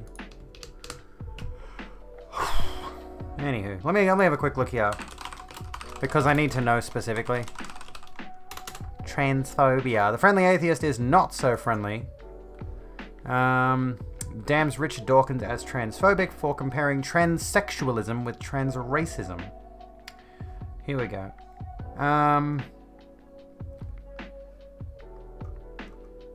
This might be what he was getting at. You pro-vibe, cat jam. What is cat jam? Richard Dawkins accused of Islamophobia after comparing lovely church bells to aggressive-sounding Allahu Akbar. But here's what I found that might be the reason that... Oh, this was only recent. This was only fucking this... What? This was this recently? I swear it was... Okay, interesting. Alright, let's have a look at this. I've seen Cat Jam in Pixel stream. I don't know what it is. In 2015, Rachel Dolezal, a white chapter president of the NAACP, was vilified for identifying as black. Some men choose to identify as women, and some women choose to identify as men. You will be vilified if you deny that they are literally... If you deny that they literally are what they identify as. Discuss. So that explains why he's considered transphobic, this tweet here.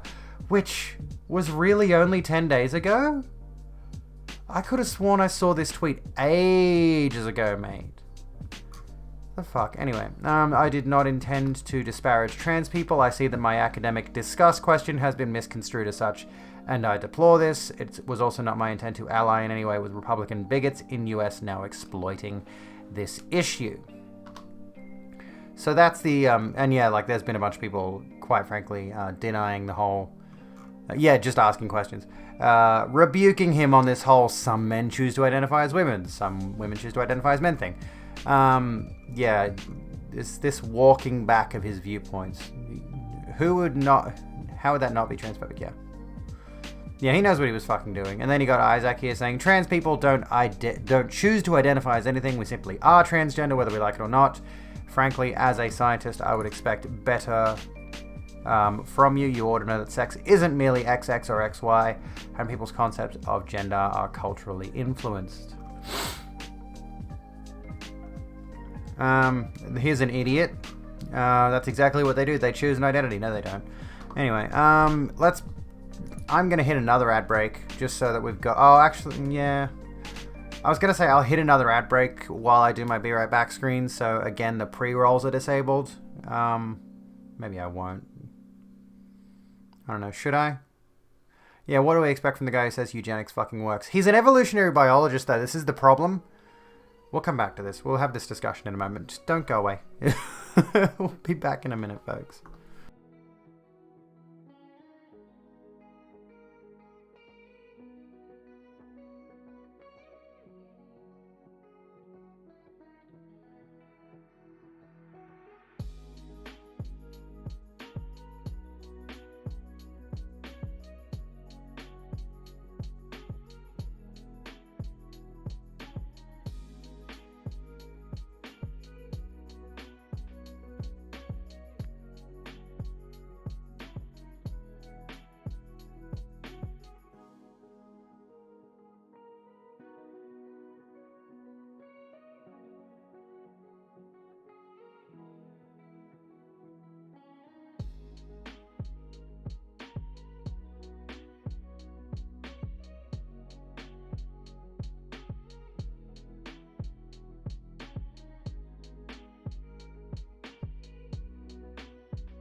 We now have 50 minutes of ad-free viewing. I hope you're fucking happy, dudes.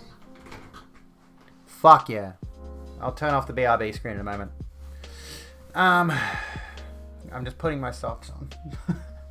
Don't hate, I'm putting socks on, my feet are cold. I might, I'm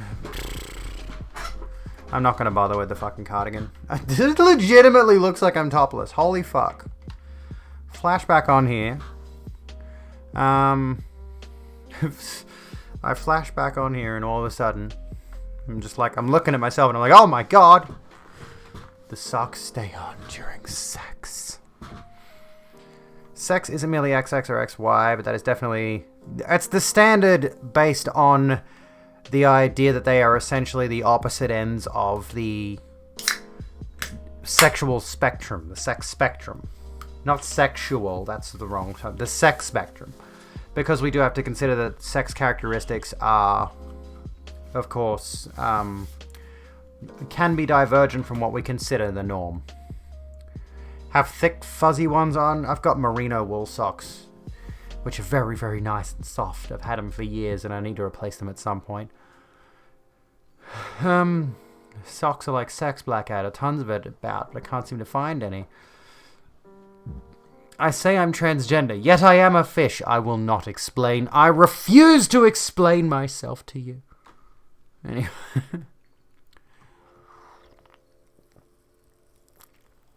Anyway, wait. He claimed evolutionary biology is why eugenics works. Well, from the direct perspective of, the socks are great, by the way. From the direct perspective of evolutionary biology is largely people passing down, or like creatures passing down traits, and that's how a dog is a dog. That's literally why we have different breeds of dogs, right? Is by selectively breeding. And evolutionary biology is largely the same concept, is like certain facets of a creature will be passed down genetically throughout generations. And to that extent, Ben, welcome to the Rogue Room. To that extent, the notion... Why are we back on you fucking Gen X? Anyway. To that extent, the notion of like, if there's an undesirable genetic trait... using the term undesirable, referencing people who use the term undesirable. Radio Fox, have a good one. If that genetic trait was selectively bred out of certain human beings, it doesn't necessarily mean that trait would never come back, for example. You know, say a certain genetic mutation or whatever it is. But that's largely the concept behind eugenics, I suppose. But to agree with using eugenics is another thing entirely. To agree with encouraging the use of eugenics, to agree with the notion of let's only allow certain people to breed and genocidally stop other people from breeding. Rebecca Watson made a video on why Dawkins was wrong. I've got so much to go through tonight that I don't know if I would have time to add other stuff. Eugenics foundational ideas do not work, hence eugenics is pseudoscientific. I see. It's probably a good way to put it. Wait, there was something I wanted to read, though.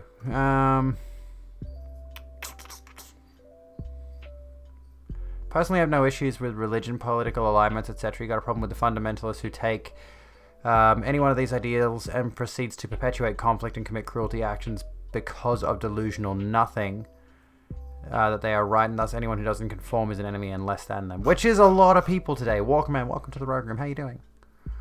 Posted on the Discord in WTAF, a video you might want to look at for the question, is the Amazing Atheist and the Skeptic sorry now for their bile against trans YouTubers back in 2014 to 2017? And should the left not platform these people? Let's have a look. Let me see here. This guy, the Amazing Atheist, is Vorsh's biggest influence, but if you ask Vorsh about this, you expect to be blocked. We'll give that a look shortly. I'm going to need to start doing much longer streams. I'm going to need to do much longer streams. You're out for drinks with Boxy and Crapsy and they told you they needed to follow me. Well, thank them for me. Hi, Craps. How you doing? Titan. There you go, mate. Wuss. I'm going to need to start doing much longer streams. We're going to need to find a way to justify me doing longer streams again so we can watch more content, get into more content. I'm worried because I only stream for about 3 hours at a time, you know? And I'm having a drink. I'm getting on the CCs. Well, one. Anyway.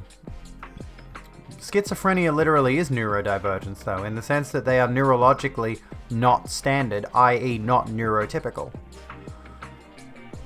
Might be worth watching now, though. Hang on. Before we get into that, we will watch it. We will watch it. Katrina, thank you for thinking about my hydration.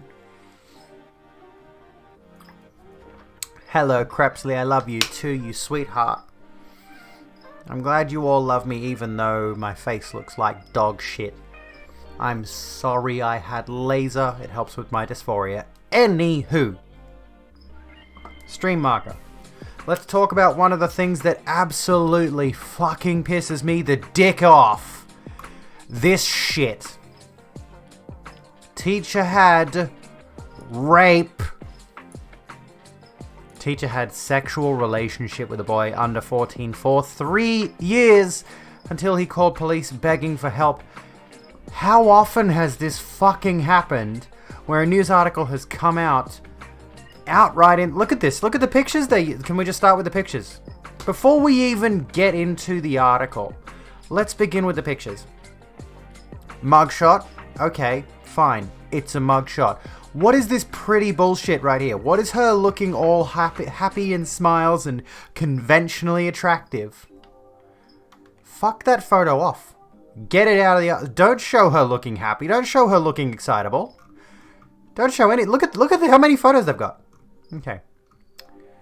An ex-teacher at Tomball Intermediate School in Texas is accused of having a years-long rapist relationship, statutory rape relationship with a child, after police were alerted by the victim, a former student of Tomball Intermediate School.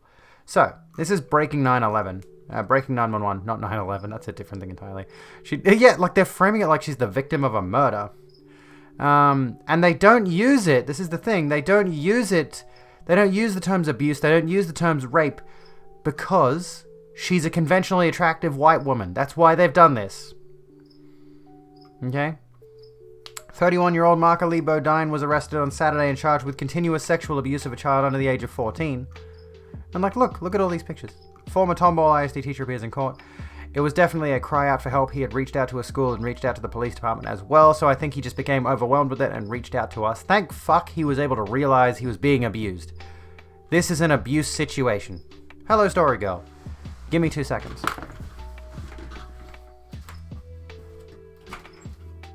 We'll come back to this. Hold on.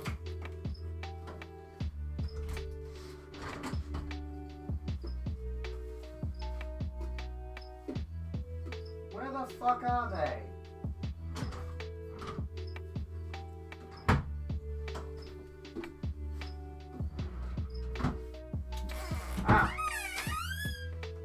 I'm trying not to break things over here. Sorry, I'm just really pissed off at the rapist.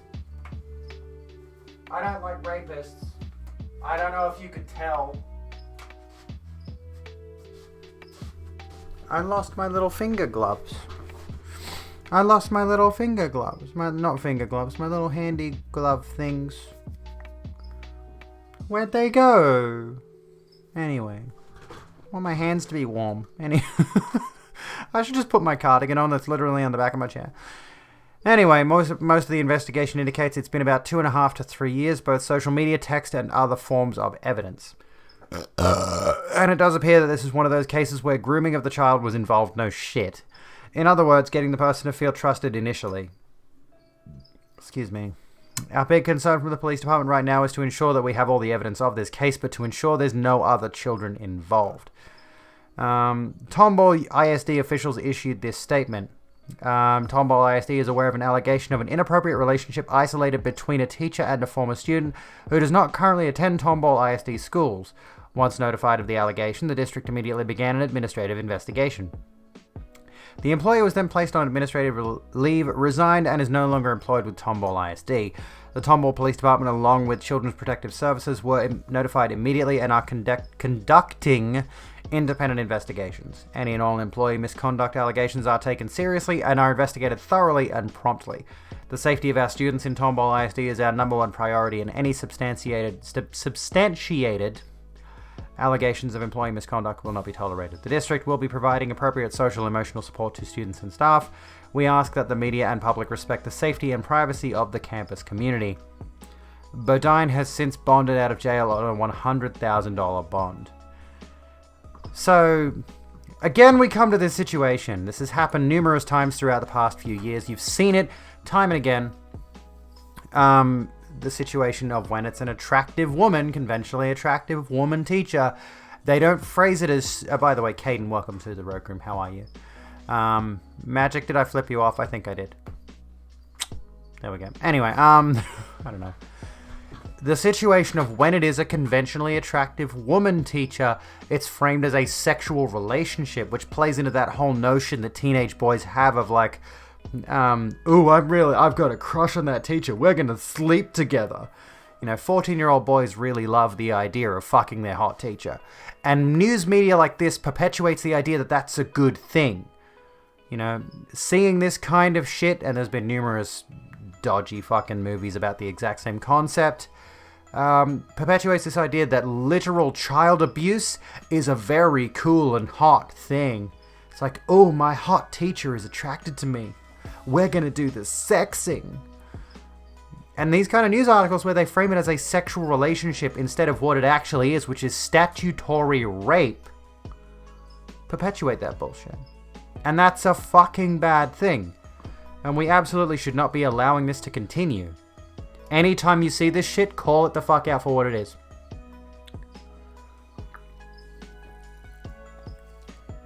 And Evelyn, you have an absolutely brilliant point. Girls would want to fuck hot teachers too, but men control the media, so that's what gets told the most. And this is the thing, is like, you could look at this from the perspective of men are competitive. So if they see men, masculine people are competitive. So if the male-dominated news media picks up a story of a man preying on a female student, then they'll whip out the terminology like pedophile, child molester, rapist. But if it's an attractive woman, that male-dominated media wants to sexualize women, wants to continue sexualizing women, even subconsciously, and thus they turn it into this story about the teacher had a sexual relationship with the student, you know? It's very interesting the way that they frame these things. It all comes down to power structures. The media is absolutely male-dominated. Abso-fucking-lutely. Yeah, there's a gender bias here. Sorry, excuse me, my throat gets choked up. There is a gender bias here that, heavily leans into, masculine power structures. Patriarchy. There's that wokey language again. Anyway, that line of conversation seems to be making a few people uncomfortable. What were we talking about? Anyway, 2012 Adam Sandler's movie That's My Boy treated teacher-student rape with a hot teacher as awesome. Yeah, exactly. And there's been a number of movies that have done the exact same thing. There's been any number of movies put out there. Usually, like that whole, what would be the good way to phrase it? A lot of movies based around the idea of like, here's some horny teenage boys at school. And there's always a subplot about one of them wants to fuck the hot teacher, right? Heavy theme in anime as well, is it? No. I mean male-dominated as in an industry dominated by men. An industry run by men. An industry catered towards male attitudes. And let me think.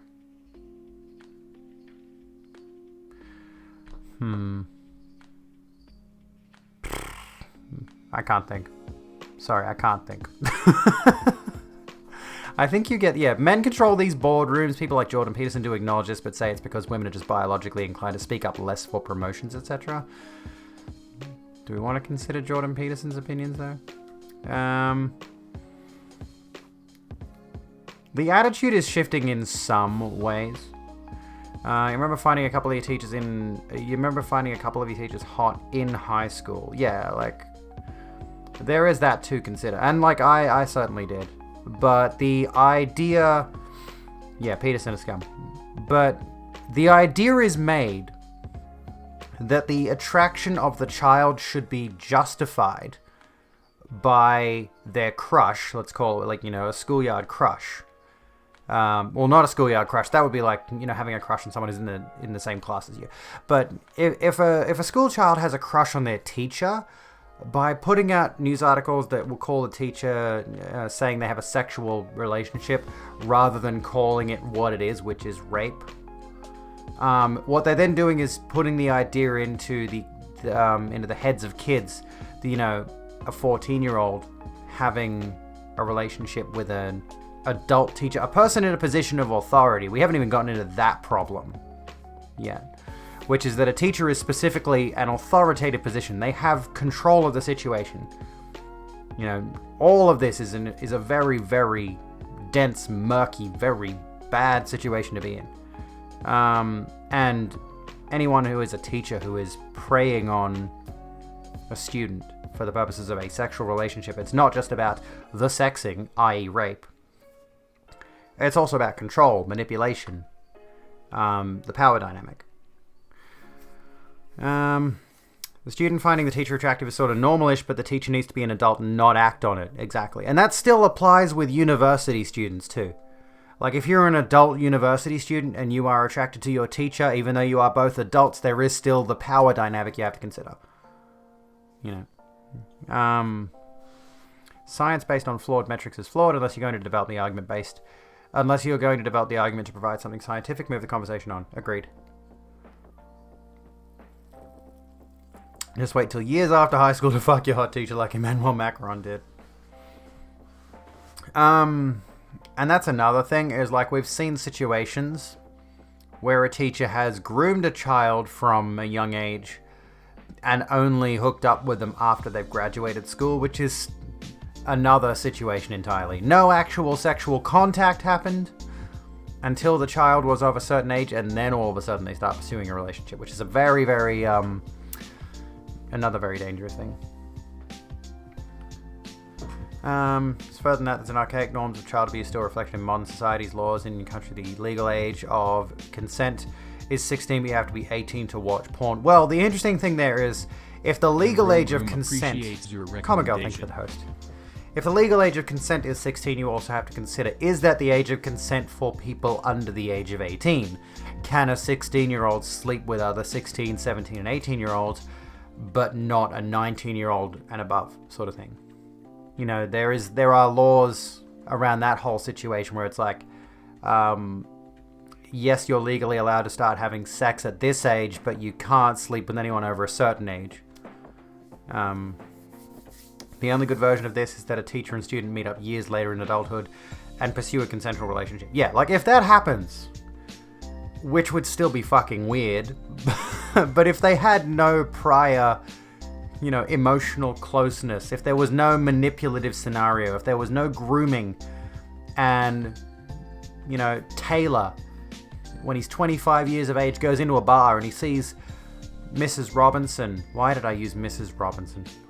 Anyway, he sees his old teacher from when he was 16, and they get to chatting, and they get to hanging out, and they get to dating. Yeah, it'd probably be a funny story, but at least it's not specifically an immoral situation. And on the subject, just because it's legal doesn't mean it's moral. Not every 16-year-old is as mature as another. Just a random name for a MILF. Why did I go with Mrs. Robinson? Membership. Please enjoy all the delights of the subscriber Story Girl, lounge. thank you so kindly for the sub. Fucking legend. I wonder if the teacher you crushed on the teacher you crushed on is still alive. I have a crush on Mrs. Robinson, apparently. When you turned 18, you stopped hanging around teenagers. Yeah, I noticed that too, and this could also speak to the notion of people maturing at different rates. But once I was 18, I mean, the thing is, I had already left school well before I turned 18. I have less than a primary school education. I left high school well before I turned 18. So by that point, I'd pretty much stopped really hanging around a vast majority of teenagers anyway. I was very much an isolationist by the time I was 18. And yeah, Mrs. Robinson is a song and a movie. What's it called? The Graduate. Mrs. Robinson is a character from The Graduate, which features Dustin Hoffman. Anyway, and the song is by Simon and Garfunkel, yeah. Anywho. Even Timble waited until he was past puberty. I wish I didn't have to go through that puberty. Can I take it back? Stephanie3124, welcome to the Rogue Room. By the way, how you doing? Yeah, I left school when I was like 14, 15, and then I went back to tertiary institutions to pursue further education later in life. So by the time I was 18, personally, I'd already stopped hanging around teenagers anyway, because I had left that social group of being in high school, and I didn't pursue like any extracurricular social activities either. But I think generally speaking, like once you turn 18 and get into 19, 20, I think once you're past that school age, you're probably going to, generally speaking, continue to hang around the social circle you already had at school, who are probably going to be aging out of school at the same time as you, largely speaking. So you'll probably go off to uni, or you might go off and find jobs. You'll stay in touch on social media, and you might get into, hanging out at certain social gatherings. You guys might start drinking together or whatever. Who knows? I don't know. I don't care. So generally, once you turn 18, you're probably going to stop hanging around most people who would be considered teenagers, i.e. high schoolers. Anyway, fingers crossed. We have heard of certain types of people who will hang around high schoolers even though they're like 24 years of age. Don't do that. Anywho, but yeah, me personally, I've met teenagers in the years since not being a teenager, and I was certainly one of those teenagers who was like, oh, I'm so much more mature, and looking back now, I'm like, yeah, I was a dumb fucking cunt who thought she knew everything about the world, but realistically, most teenagers are annoying.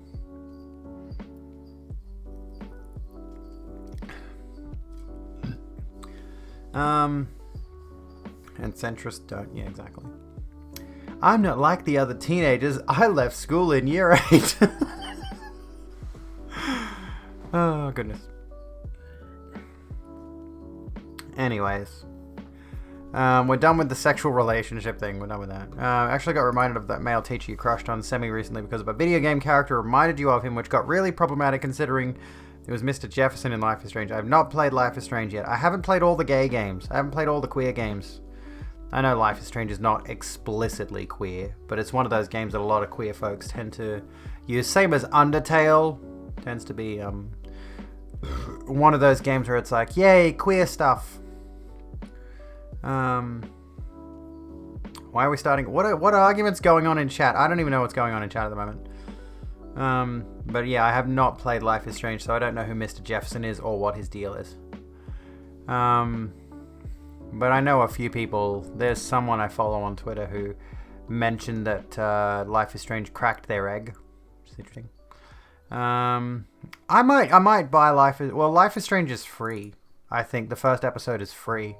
But tomorrow night we're doing hello Cosmic Valkyrie, how you doing? Tomorrow night we're doing more Fallout New Vegas.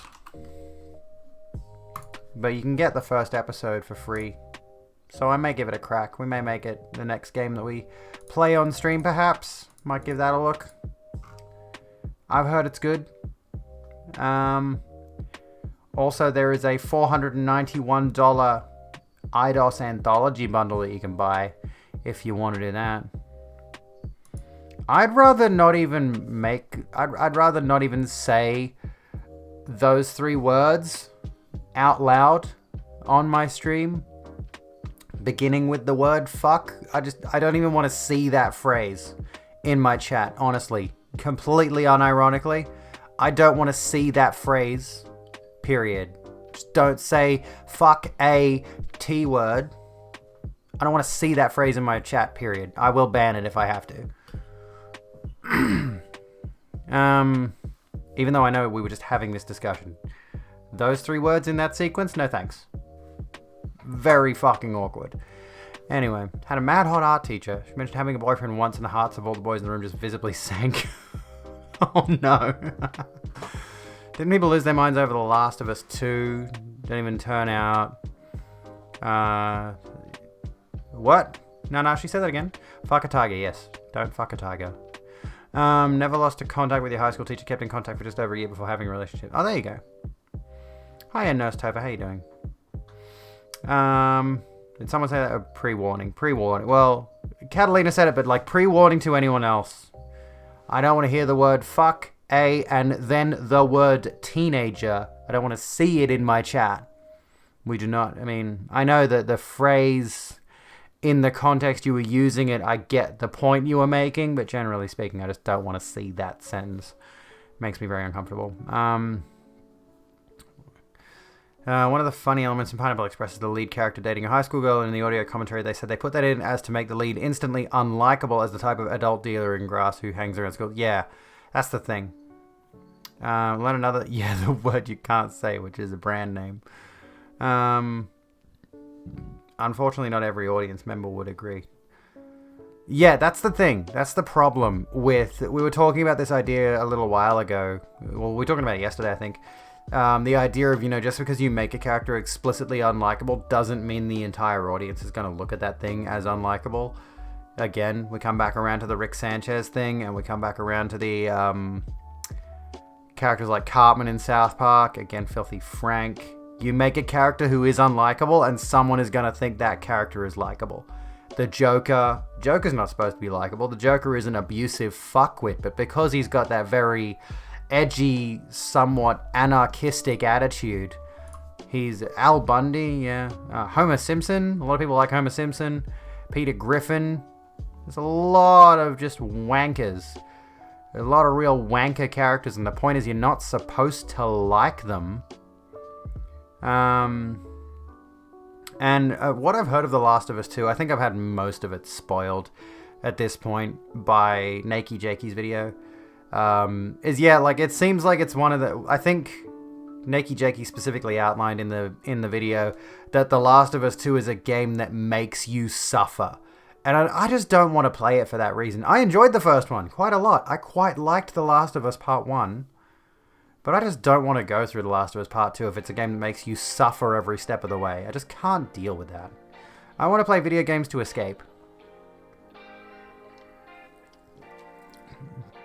Even like getting into Castlevania recently, which is fucking grim when you look at its subject matter, is still very fun. There's a lot of fun elements to it. And for that reason, I'm very much enjoying it. Whereas what I've heard of Last of Us Part 2 is it's just suffering porn. That's the phrase I've heard used to reference. It's torture porn, basically. Well, no, actually, no. Torture porn is more like Saw. Suffering porn is where it's like, this is designed to make you miserable. Well, yeah, true. That's a very good point, Evelyn, actually. The idea of the Gamergaters just wanted to just escape into games too, hence the gatekeeping political games. Said he'd support the implementation of the Starship Troopers government in the UK and the US. Jesus fucking Christ. Missing the fucking point! And yeah, Grim Darkness of the Far Future in Warhammer 40k. Just a constant war. How do they ever get anything done? It's just persistent violence. How do they ever get anything done? Anyway. My summer car is a punishing experience. Most unlikable character view is Walter White, and you still haven't watched the last season of Breaking Bad. Neither have I, actually. Pronouns, if you type ! Pronouns in chat, like I just did. Excuse me. That'll tell you how to add the pronouns extension. To Chrome, it's also on Firefox, if I'm not mistaken. And then there's a link where you can set your pronouns, which they should come up. It's a big galaxy, I suppose it is. There are Forge worlds and things like that. I'm sure there are farming worlds or something. I'm sure there are worlds where things are chill. They just don't make the content about that. Yeah, you don't see the boring parts, yeah. But they have a tendency to just glass entire planets.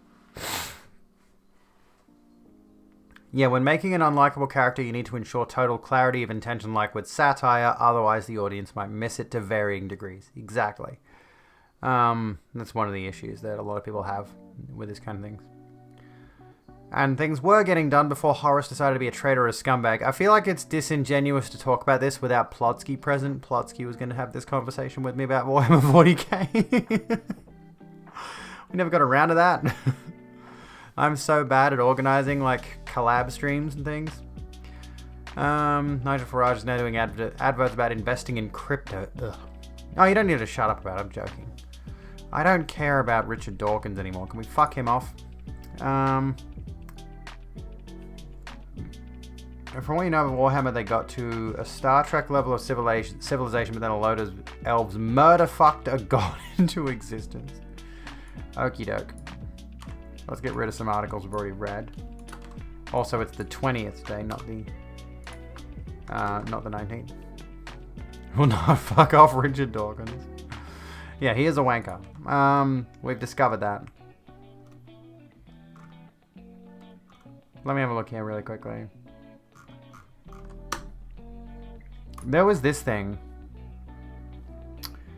You love watching any debate or convo with Sargon because he just gets obliterated at every turn. I've literally never seen anything by Sargon. He's just become this obscene entity in the political discourse space, largely on Twitter, right? It's like I see references to Sargon, I see people talking of Sargon. I've never watched anything involving him. So I don't know anything about him.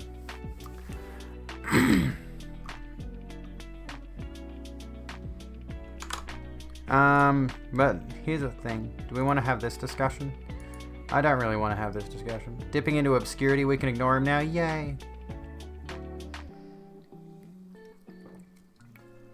Yeah, Dawkins is a useful wanker to bring people out of religion. But beyond that point, he's a fuckwit. Sargon, more like Fargon. Laugh track. Hey, here's a fun thing that's trending. Here's a fun thing that's trending on Twitter.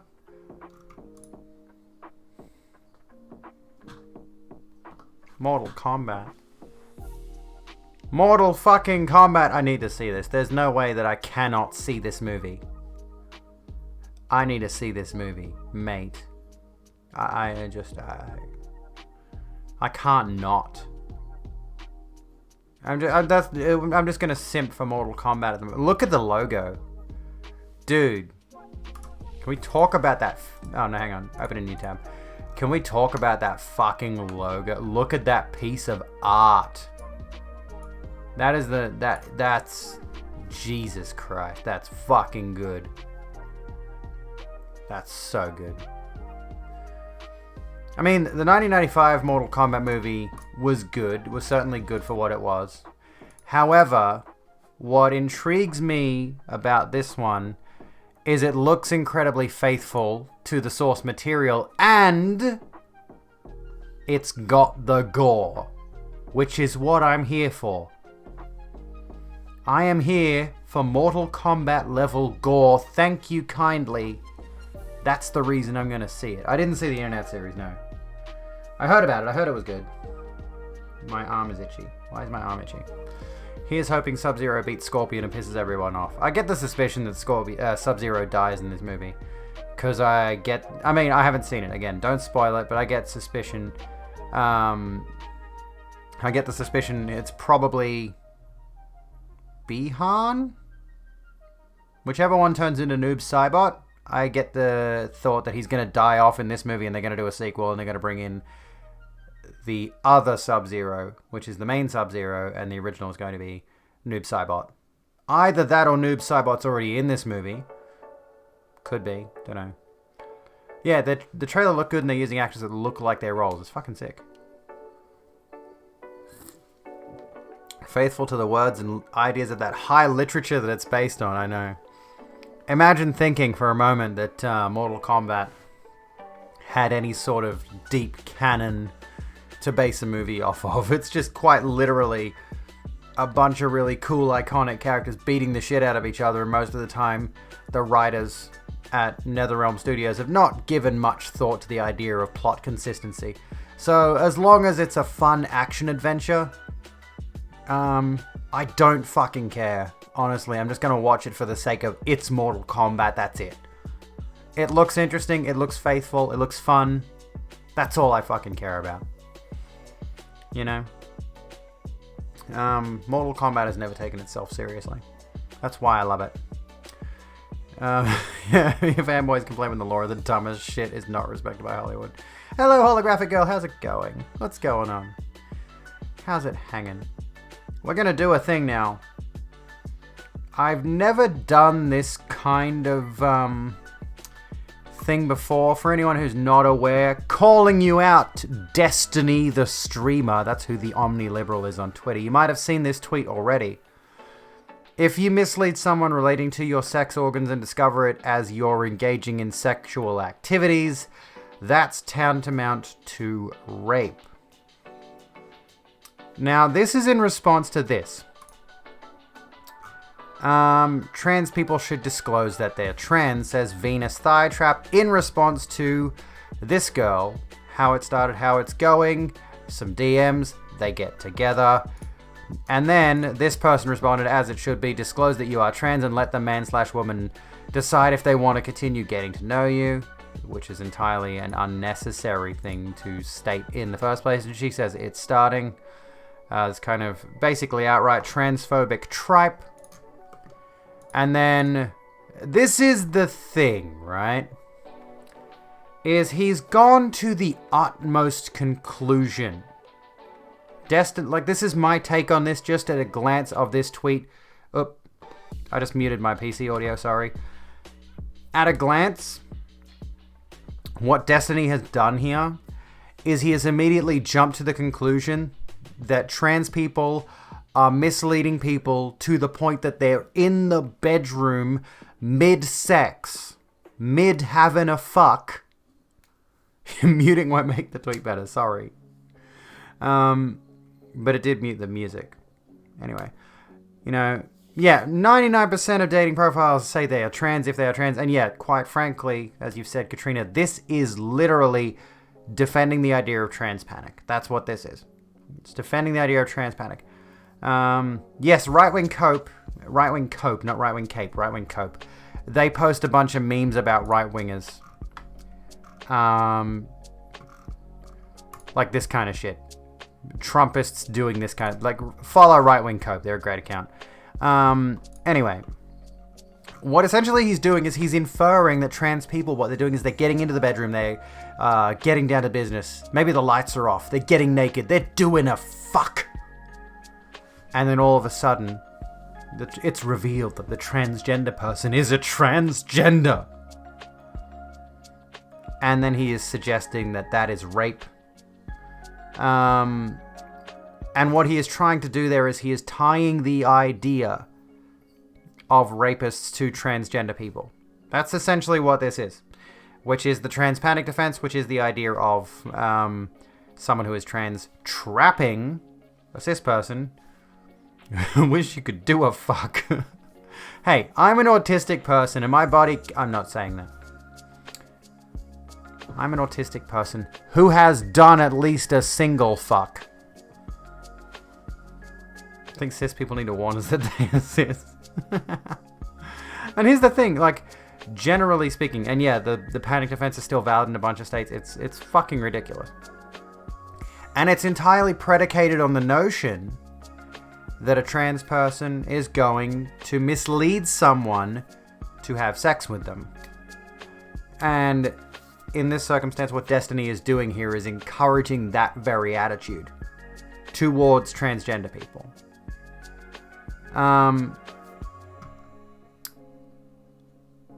Let's have a look at some of these replies here. Let's have a look at what Right-Wing Cope said, because I think this is a good point. I agree that it's pretty bad to mislead someone. No one's saying it's not bad to mislead someone. It is. But saying it's tantamount to rape doesn't really work considering the definition of rape. I wouldn't say that someone needs to go on Tinder in the first message and be like, hey, I'm trans, by the way, but if you're talking with someone, you should definitely disclose it. Yes, of course. You know, if, like, and I mean, here's the thing, my personal take on this. is that it gets tricky once you get into like people who've had surgery and things like that. People who've had the surgery. But if you are transgender, chances are in any normal relationship, and I know what I'm saying, a normal relationship. What the fuck's a normal relationship? Chances are in a trusting relationship, that kind of thing is going to be disclosed in any regular circumstance. And that's what this is in response to at the end of the day, is it's responding to a healthy relationship with a transgender person involved where the disclosure happened. There was a disclosure. But he has gone to the furthest end of the spectrum here to infer that trans people are rapists, which he didn't need to do. And this is the point that I was going to make, that I didn't want to touch on, but I agree with Right Wing Cope here on the sense that they said, I see no reason to disclose that you're trans if you've had bottom surgery. I agree with that. I agree. If I, as a trans woman, have had bottom surgery and there's a fully functioning vagina down there, I'm not disclosing whether or not I've had that surgery to you folks. I'm a poor person. Anyway, if you've had bottom surgery, there's no reason to disclose, especially if it was like a one-off. But anyway, and there are cis women who also can't give birth. Yeah, exactly. Like it's a weird whole. There's no reason to disclose at all. It's a weird take because usually this doesn't just happen. Yeah, that's the thing. Like that's what Destiny is inferring with this. He's inferring this is a common occurrence, that trans people are misleading people until they're in the bedroom getting down to business, and then they're just like, oh, by the way, I got a penis, says the girl. Like it's mountains out of molehills. At the end, stop talking about my more than foot-long penis in chat. It's TOS. Anyway. You need to tell me that you had a root canal, Phage. I've had 2 wisdom teeth removed. I just had to let you know. And here's Surf's take, which is pretty fucking based. By your logic, every cis person should have to disclose their genitals in advance because my preference could be towards trans men with a vagina. If it turned out to be a cis guy with a penis, it means he raped me. Oh, I can't like the post. I'm sorry. I'm sorry, Surfs. I can't like the post. It's at 69. I simply cannot like it. But I can like Right Wing Cope's posts. Hold my cig while I call the cops on a bunch of dudes who lied to me about the size of their dicks. Bingo, Crash. Fucking bingo. If that's the same kind of thing, it's the same situation. The betrayal, how you doing, Tatted? Literally happened one time in all of human history when she's had dental surgery. She can't give she can't give the full experience of the blowjob, because she's had a few wisdom teeth removed. Have all your wisdom teeth still in your mouth? Apparently you don't need to remove them. Good. Fester, keep them in there, because I guarantee you don't want to have wisdom teeth removed. It is, oh my god, not an experience I would recommend to anyone. And using RGR as a shield, they're telling. Using RGR as a shield? Oh yeah, because Destiny and RGR are friends, aren't they? It's that whole I have a trans friend thing.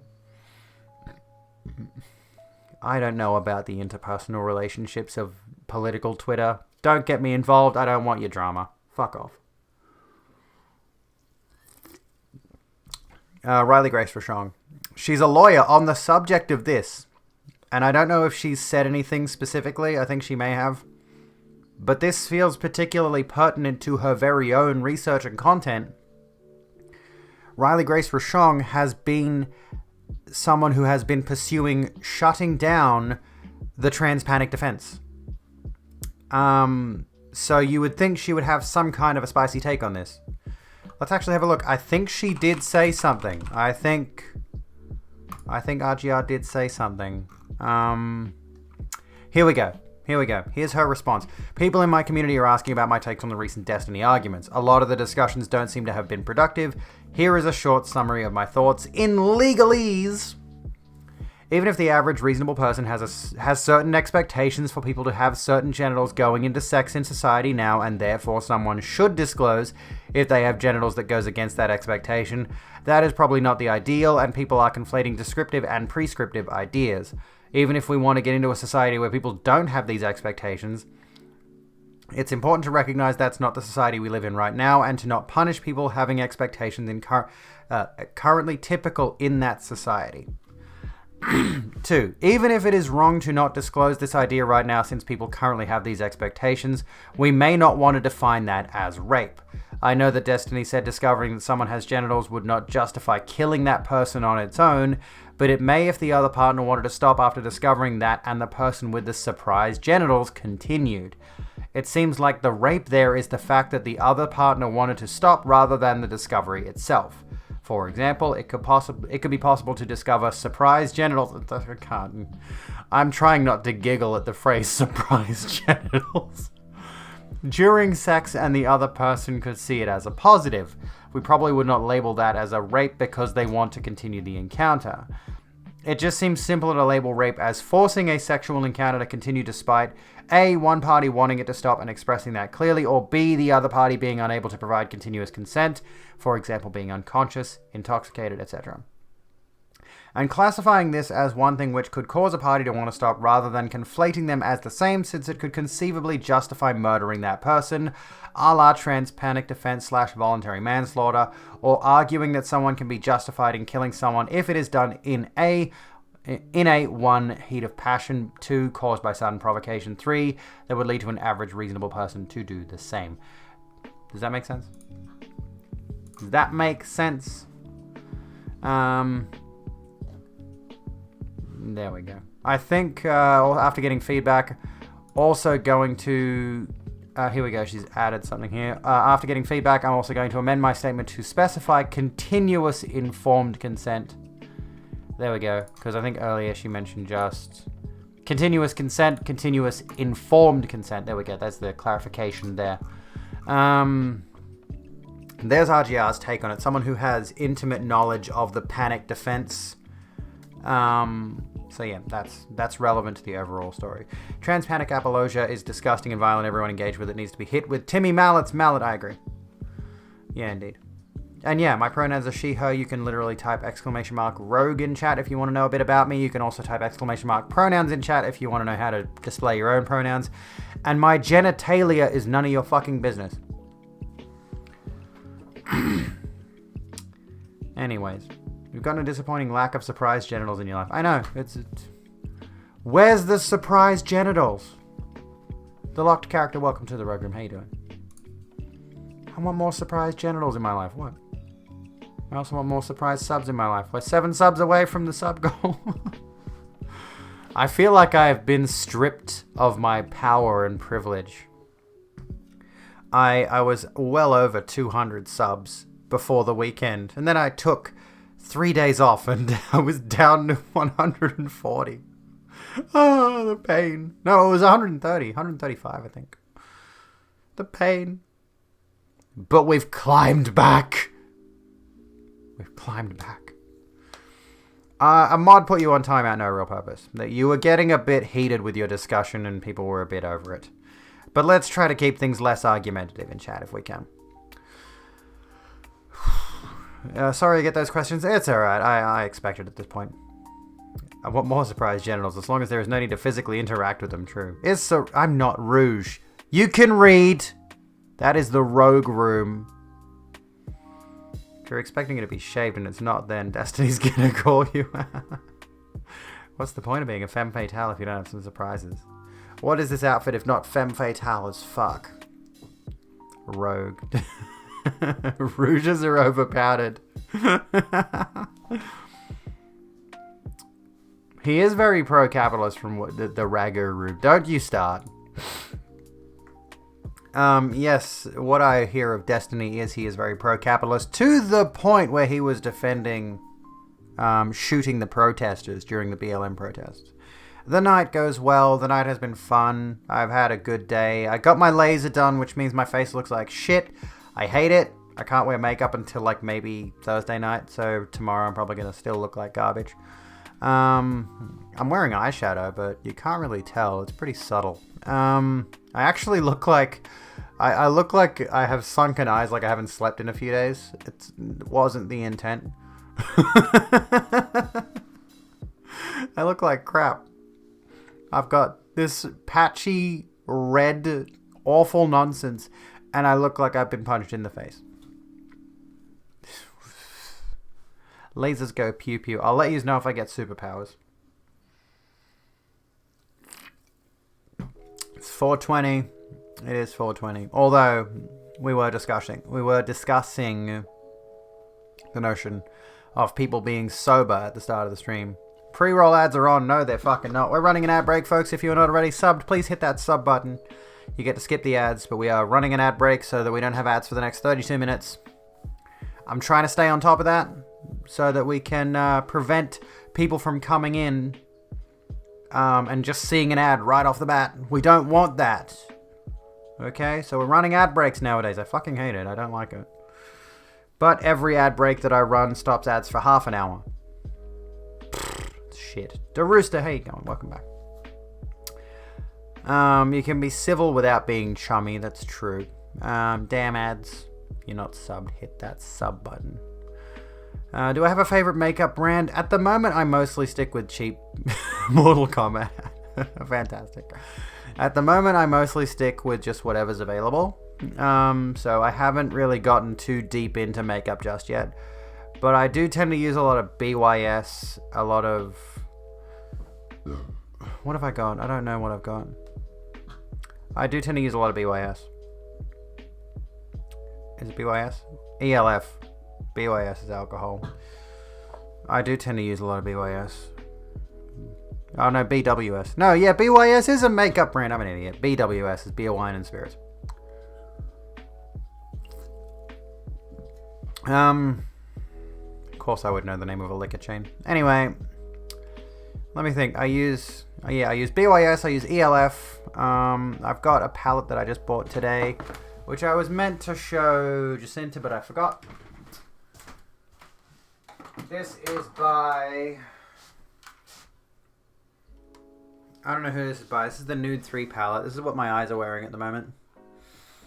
It says Open Me on it. I've got... This is one of my favorites because purple. So I use BYS. So I use like cheap stuff. And of course we got ELF is my main. Eyes, lips, face is my main contour and highlight. Oh, hang on. Is the highlighter... The highlighter may be a different brand. This is OXX. I don't know what OXX... Ox... is Ox Bloom, which is my sparkly marbled highlighter that I use.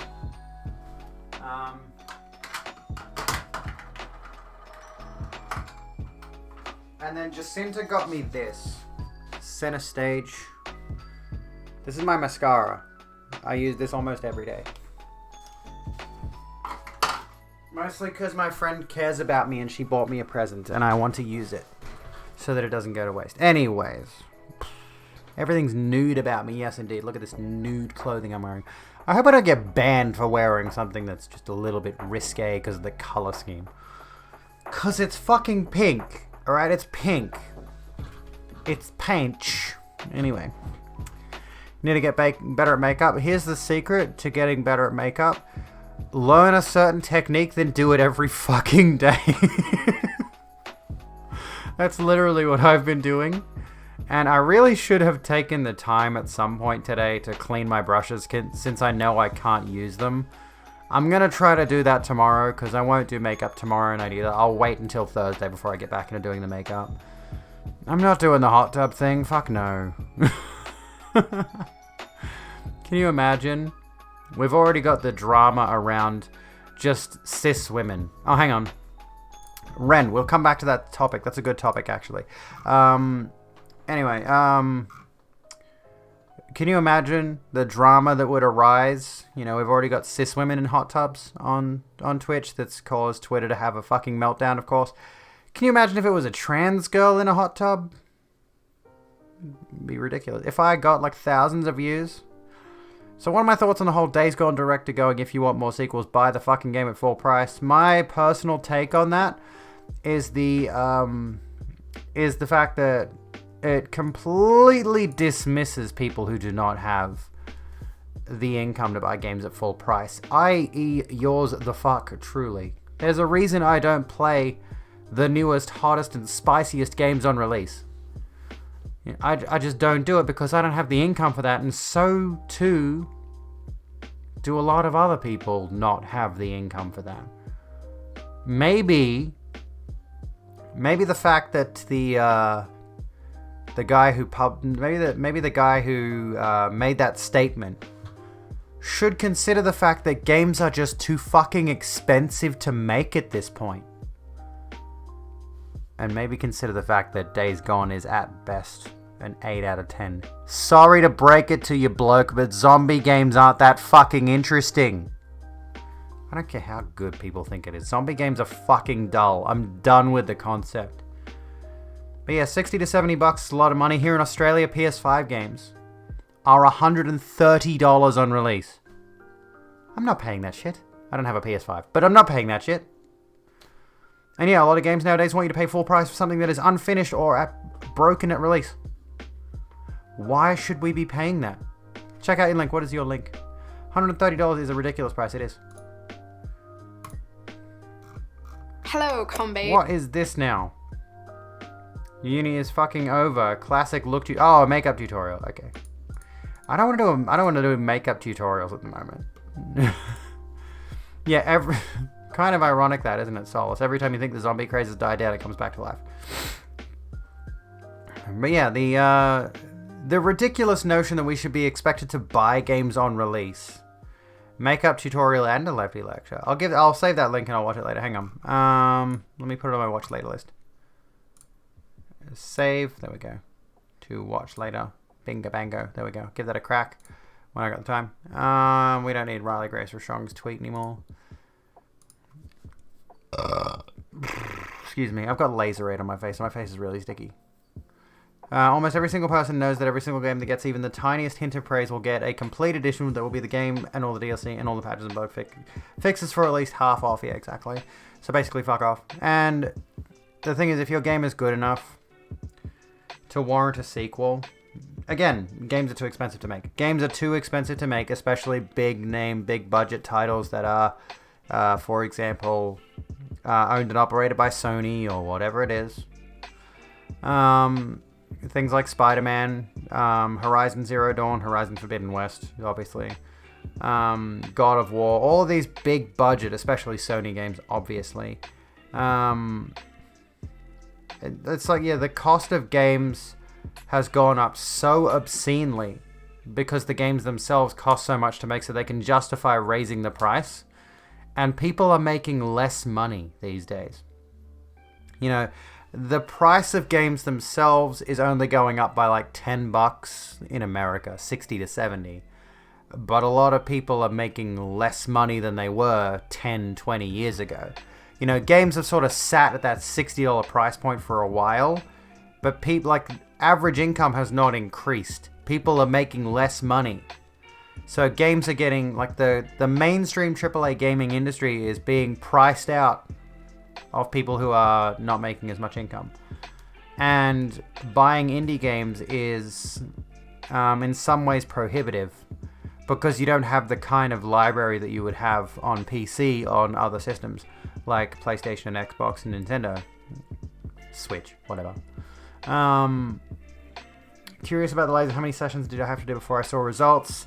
Hard to say, but I definitely have seen results in certain areas of my face. There is a lot less hair showing up. I still do have to shave certain areas, and you'll notice if you get laser done, they'll go over certain areas. And if you can't feel the laser doing anything, that means the hairs in that area are pretty much gone, pretty much. Pretty much gone, pretty much. Yeah, that's how you say it. You've done one session so far. I don't think you'll notice results after one session, honestly. But like, I did the laser hair removal the first session before I came out, and I went to my family and I was just like, oh yeah, I went and tried laser hair removal on my face just to see what it was like. I came out shortly after that, but still tried to convince them, oh yeah, I was just messing with the idea of laser hair removal. And then I sat down at the table with my mother and was just like, so, about transgender kids. I might be one who is a 31-year-old transgender kid. What time am I ending? Probably about midnight. Might go a little bit over, but around about midnight, which is about half an hour. If you like a game, you'll budget, even then it's hard. That's the thing. Yeah, it's like you want a budget to buy a game, but I genuinely believe more games would be sold if the price was dropped rather than raising the price. It's okay if a 2-hour-long game is $300. It's from a AAA developer. Yeah, we also have to consider the cost value. Like if we buy a video game, we need to make sure we're getting our money's worth. And how do we justify our money's worth in terms of like what's the... how do we justify our money's worth in terms of like, is the gameplay good? Can we get a significant amount of playtime from it? It's okay for 2 hours. Oh yeah, I read that bit. You had 5 laser sessions before going electrolysis only. Electrolysis is expensive, and I've heard it's painful. You've seen results, but it hurt like fuck, and you're pretty sure they did it wrong because you've still got a lot of hair. I've still got a lot of hair in certain areas. Certain areas, the hairs are really stubborn, especially the face, which is a very hormonal region. But yeah, I am pro-piracy. Once you beat a game a few times, why not resell it and get half your money back? Because you never get half your money back. That's not how that works. Most places nowadays that do trade-ins will only do a trade-in towards store credit. And they will give you a woefully low amount for the game if you trade it in. An insultingly low amount. And yeah, Cyberpunk is trash. One of the most hyped games of the last 10 years. No, I do go to EB Games. That's literally what I'm referring to is EB Games. You sell it to other gamers as well. No. Yeah, EB Games is bad for that. But then the sheer notion is like the price of... Yeah, EB Games is just GameStop, it is. The sheer notion of... Fuck, I'm itchy, dude. Fucking itchy. Games don't need to be increasing in price, especially AAA games. If anything, they should be lowering in price to sell more copies. But the thing is, they have no justification to sell the games at a cheaper price because people are still buying them at the increased price. But, at the end of the day, it's just all capitalistic bullshit designed to milk gamers out of more and more and more of their money. And that's... Like I said before, people are making less money than they were 10 years ago, 20 years ago. So the idea that the games are being sold at the price they are is ridiculous. And there's no justifying it. Cyberpunk has an amazing game hiding somewhere in it. You love the environment. Most of the rest is pretty shit. Don't think it can be patched out. Patched to fix it, they have to remake 2077 using the assets created. Yeah. Baffles you how expensive the consoles are. Yeah, the price on them has gone up significantly. Even if you do go through the just resell it after you beat it, it just increases the pressure to buy the game, beat it as soon as possible, and trade it in immediately to ensure the best trade-in value. Yeah. It's all a bunch of market manipulation, a bunch of consumer manipulation, designed to make you feel loyal to the games industry. But like, I would personally prefer to pay less money for a smaller game, like you've said, Tom Badil. Less money for a game that has much more passion driven behind it by a smaller studio than pay for a big budget title. There have been some good big budget titles, most of them the Sony exclusives that I mentioned before. Stuff like Spider-Man and Horizon and Bloodborne and that kind of thing. And I enjoy those games, but I would much rather play smaller indie titles or older games. There's so many good games in the backlog that I have no interest in buying new games anyway. The Cyberpunk storyline is explicitly transphobic because if you play as a trans girl, the lesbian character won't date you. I heard the dating system in that's a bit messed up anyway, yeah. Don't care how good it looks, you'd rather go for content, and indie games always have more heart. Yeah, heart's a good way to put it. Because the major big budget titles are driven entirely by a boardroom. At the end of the day, they're designed, for example, if we use the example of the Nintendo Switch, you've got games like, say, Breath of the Wild, Super Mario Odyssey, I guess is a good example. They bought Bayonetta to make that exclusive. And in that circumstance, those, and Pokemon obviously is another big one, is they have been designed in such a way as to sell the system, even if the game itself is not that important at the end of the day. But you know, if you buy a Switch, suddenly you've got access to this particular library of games. And Switch is the worst for predatory monetization. I mean, Nintendo is the worst for predatory pricing practices, in the sense that if you buy a Switch, if you start getting invested in Nintendo, you're never going to see the price of Nintendo games drop unless those games are available on other systems. Also, I could not find a copy of Dark Souls on Switch for some reason. I want Dark Souls on my Switch.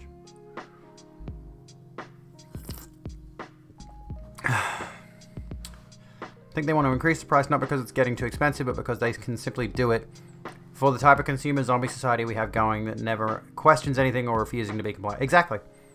That's literally what it is, phenomenon. Exactly. You've nailed it on the head. And that is the issue. It's like people are still paying this shit. That doesn't mean it's not predatory the way they are doing these things. It's still absolutely predatory. Especially given that the industry has now cultivated a massive following.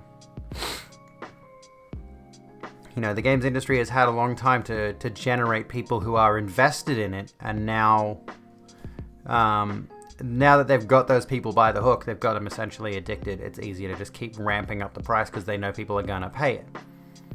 Price going up. Live services are massively overhyped and overproduced, and every single game coming out nowadays has a ton of buy loot boxes, cosmetics kind of systems. Predatory system that either destroys people or draws people away and kills the game.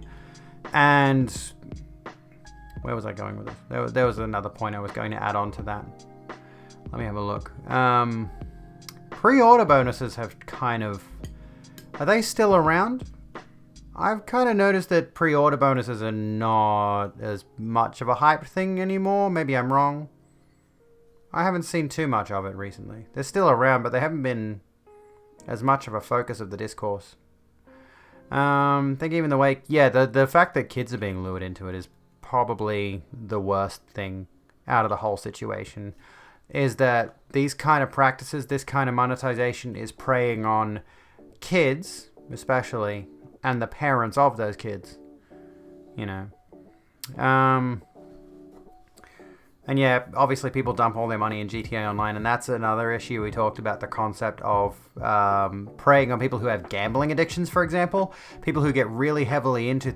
I mean, it doesn't really work in the... I mean, I don't know if GTA has implemented any kind of gambling mechanics, necessarily. However, I wouldn't be surprised, at the same time, any kind of loot box mechanics. But GTA has the problem of they just keep adding new cosmetic items. It has casino, there we go. They'll add new cosmetic items and then price them at like $3.4 billion fucking dollars in game. So thereby you have to buy like 100 shark cards to be able to buy anything. People say GTA 6 is coming out soon. It won't, because GTA Online's a cash cow. Yeah, GTA Online isn't going anywhere. GTA Online has basically, yeah, Rockstar is just the Amazon of the gaming industry. It's a good way to put it. It's not going anywhere. Red Dead 2 is Online is also microtransaction filled, even worse than GTA. That's terrible. I'm not at all surprised though. Yeah, Rockstar has definitely become a parody of its own products. You know, they've always been a hypercritical of capitalism kind of company with regards to their content within the games that they produce, within GTA especially. And now they just literally are everything they make fun of, which is hilarious to look at.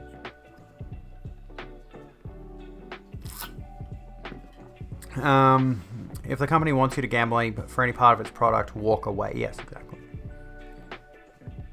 But see, you shouldn't be putting the blame on the consumers. You shouldn't be putting the blame on the consumers. Society has an issue with addiction, of course. We talked about this before. And yes, the problem is with consumers, but when you put the onus on the consumer, you're victim blaming. Because they are the victims in this scenario. They are being preyed upon. You do not put the blame on the victim, you put the blame on the predator. You know, it's like saying the reason that woman got raped is because she was wearing slutty clothes. That's essentially what's happening. When someone gets addicted to buying Overwatch loot boxes, the problem is not the fact that the loot boxes were available and they bought them. The problem is the fact that they were made available in the first place. Nothing but heresy, welcome to the Rogue Room. How you doing? Yes, but the point of capitalists trying to extract as much profit as possible is the problem. And it's not a minority, I mean it is in a sense, but it's not a small minority, if you know what I mean. It's one of those circle situations, the game publisher producing what customers want and customers buying it, and the only reason the customers want it is because they are being told that this is the acceptable... they're being told that this is the acceptable model for gaming. They have been gradually over time, over say the past... however long that mobile games have been a thing, it started with mobile games. Because all of a sudden you've got a device in your hand, a smartphone that can play games, and it's easy to get into, and it's also very easy to monetize it. That's why we had a bunch of games on mobile phones, and we took the piss out of it for a long time. We took the piss out of like, oh, I wouldn't play mobile games. Then people who play mobile games are not real gamers, because all you do is pay money to keep playing the game. And then over time, that measure of things wormed its way into mainstream gaming. All of a sudden, you've got the we talked about this earlier. We talked about this at the start of the stream. All of a sudden, you've got the concept of, like say, buying currency in game or buying loot boxes and buying all this kind of stuff, and it wormed its way into mainstream AAA video games. In such a way that people were used to it by the time it was implemented. People were used to the notion of putting loot boxes in video games and putting currencies in video games because it was normalized in mobile games, and people were used to the idea of, if you want to continue playing this game, you've got to spend money. And a lot of people don't see the fact that they are being manipulated, that they are essentially being led into abusive and addictive behaviors. They are being psychologically manipulated into spending more money that they often do not have to pay for these products, which, the blame there falls squarely on the games industry for using psychology to manipulate people into thinking that this is the right way to do this kind of thing. Video games never used to have all of these problems. Video games, you used to buy a game and you would get the game.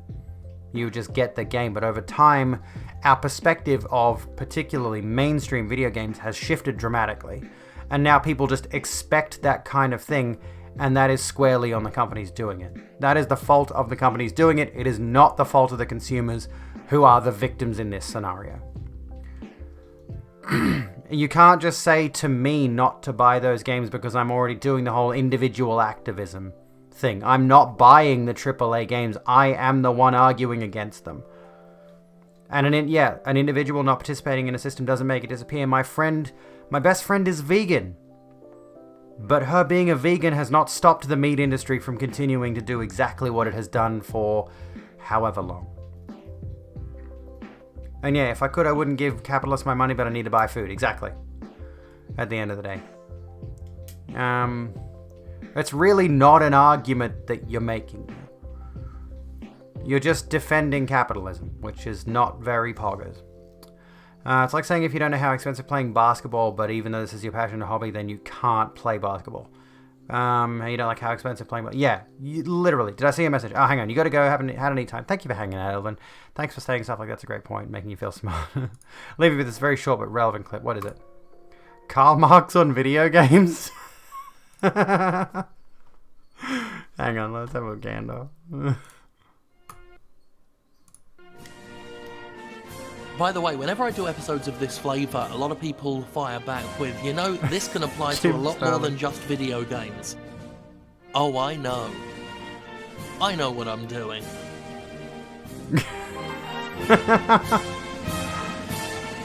Those are the words not of Karl Marx, but of Jim James Stephanie Sterling themselves. We fucking stan. I know that voice. I cannot avoid that voice.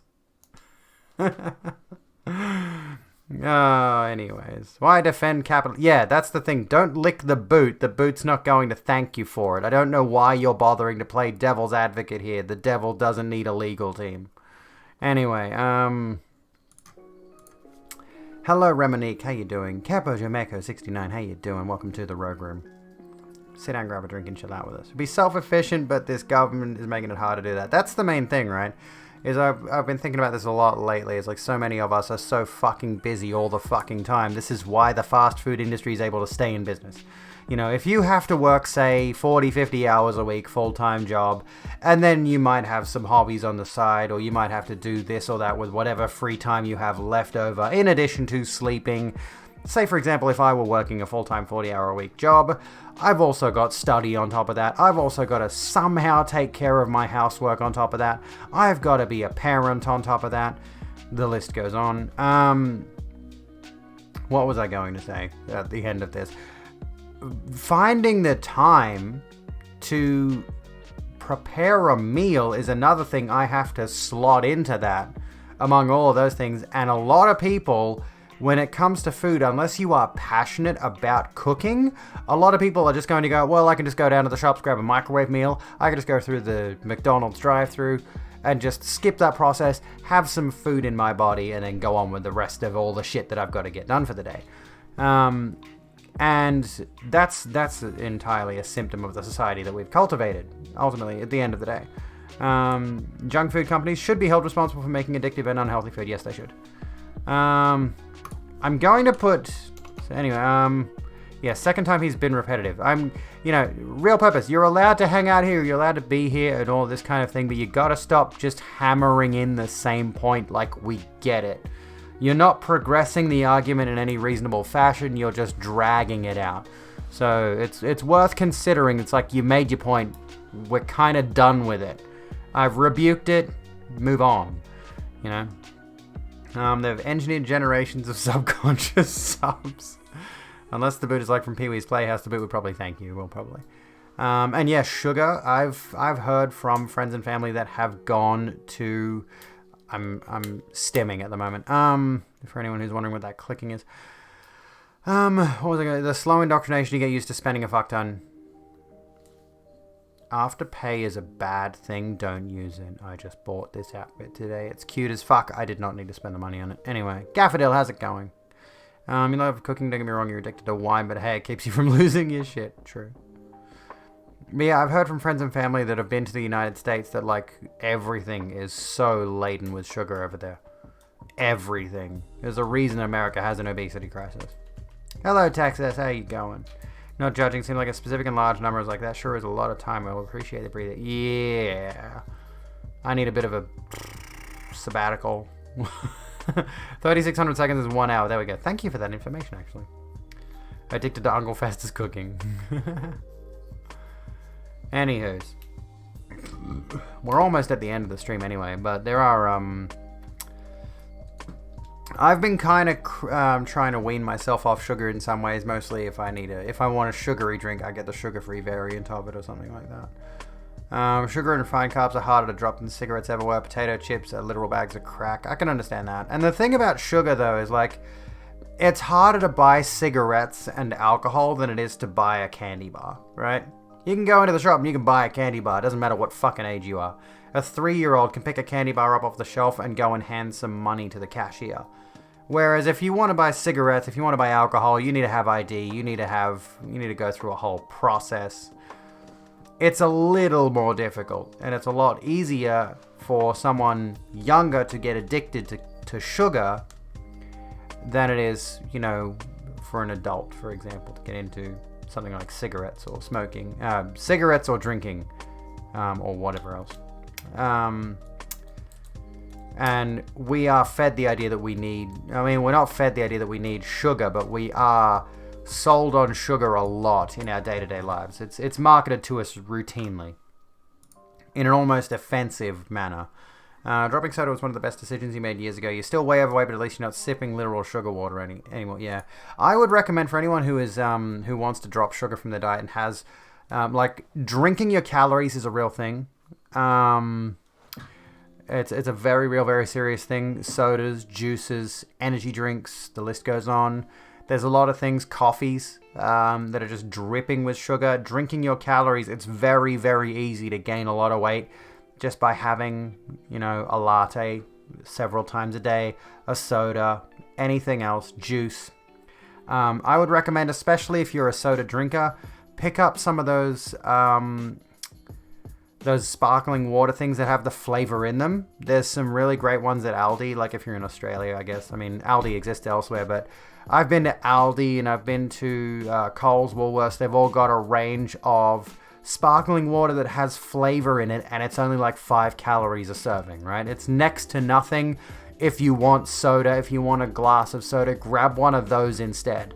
And there's actually, in the same vein, there's also, I've noticed in the fridges, like near the checkouts at my local supermarket, they've got a range of, what are they called? They've got a range of like canned carbonated water that's got flavoring in it, like apple black currant and stuff like that. There's sugar and caffeine free pop now. Exactly. Is there Lidl? I think they're working on integrating Lidl at the moment.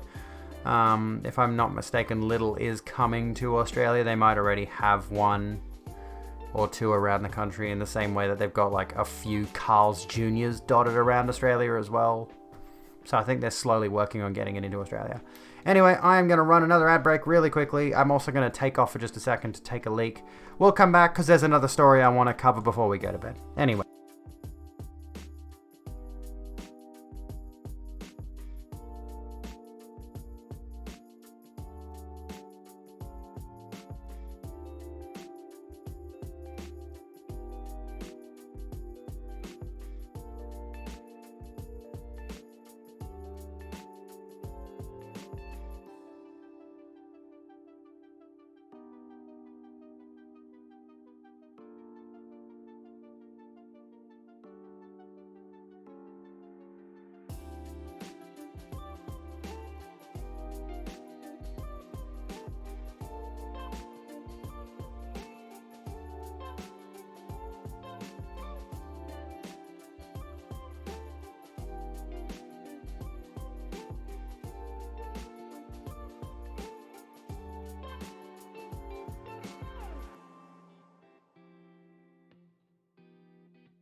Yellow, yellow, I am back. Your girl is in the house. What's going on? What is hanging? Folks, friends.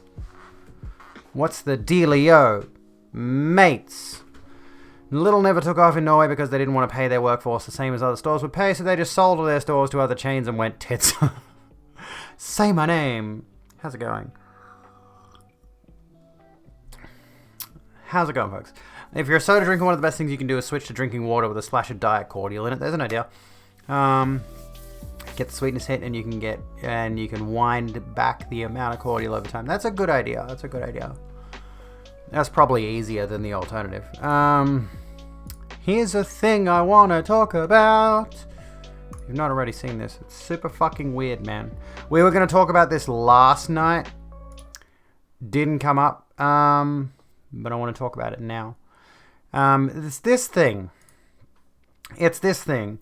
This is the government's new video to educate teenagers on consent. And honestly, I think I actually know less about the issue after watching this.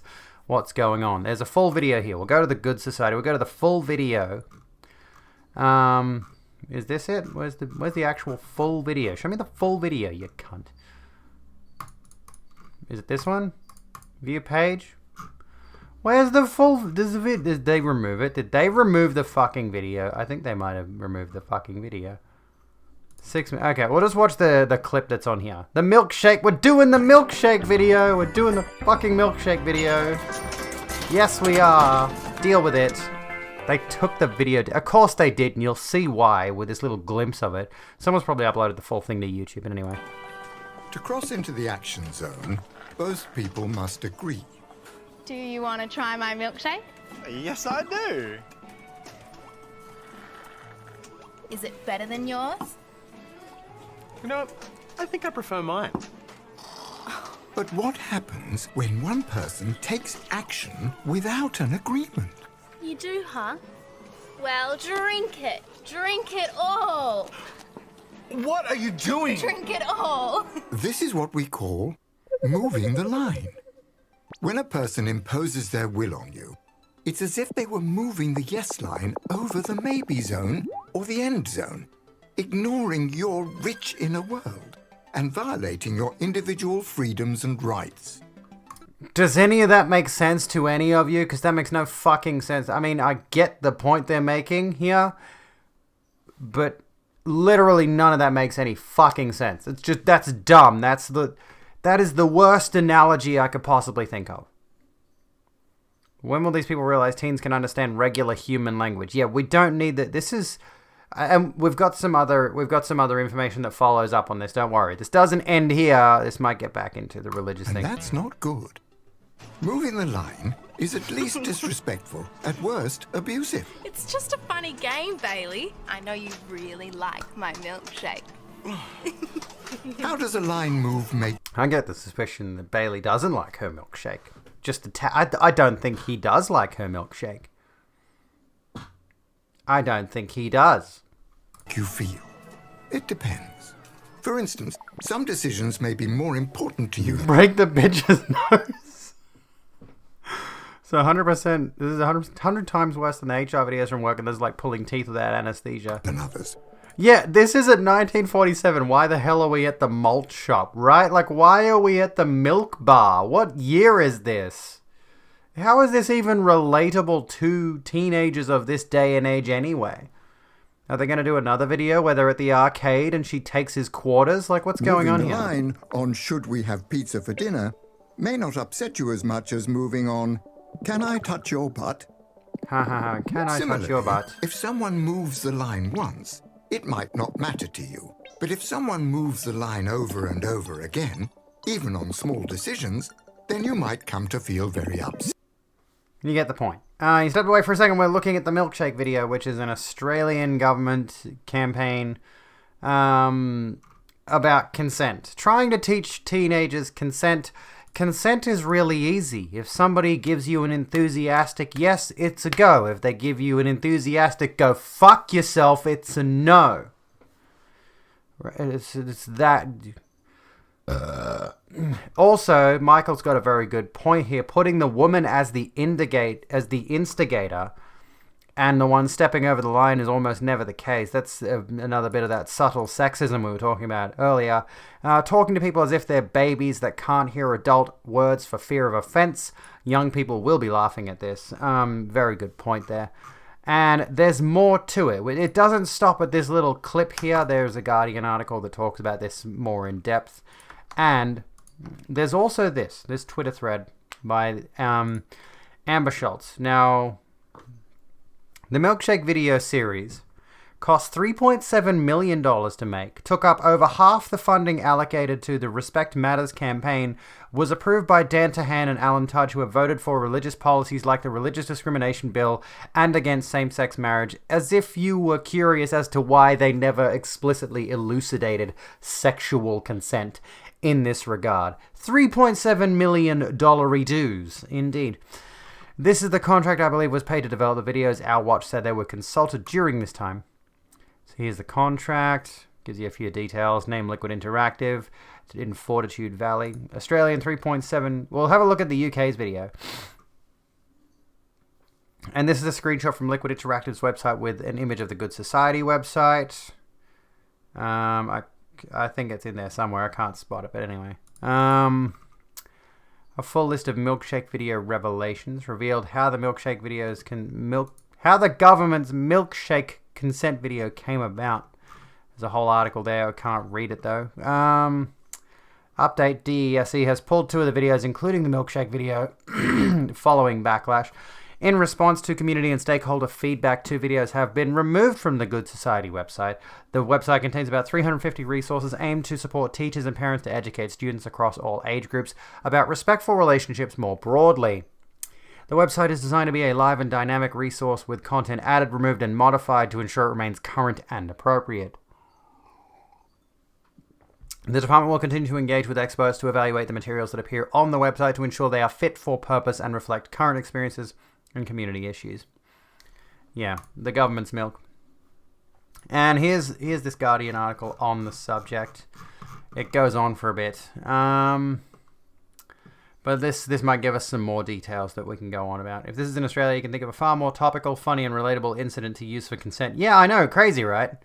Might have been a good incident to relate to than fucking milkshakes in a 1950s style. I don't even fucking fictionalization. Anyway, the Good Society website aims to teach students about consent, but critics say it trivializes a serious issue. Does this milkshake video bring all the boys to the yard?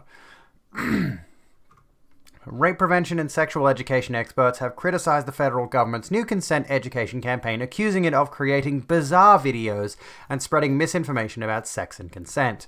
The Good Society website, launched as part of the Department of Education's Respect Matters program, contains more than 350 videos, digital stories, podcasts, and teaching materials to help teach sex and consent to school-age children.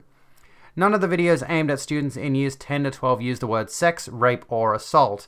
Instead, they employ confusing metaphors. Gee, you fucking think? In one video, a girl being scared to swim at the beach because of sharks is supposed to represent her being afraid to have sex because of STDs and pregnancy. In another, a girl smearing her milkshake in her boyfriend's face has been taken by some to represent sexual assault or rape. The director of End Rape on Campus, Shana Bremner, warned that the videos fail to meet the national standards for the prevention of sexual assault through education. She added that the videos are bizarre and really trivialize an incredibly serious issue. Yeah, the right gets scared of us breathing.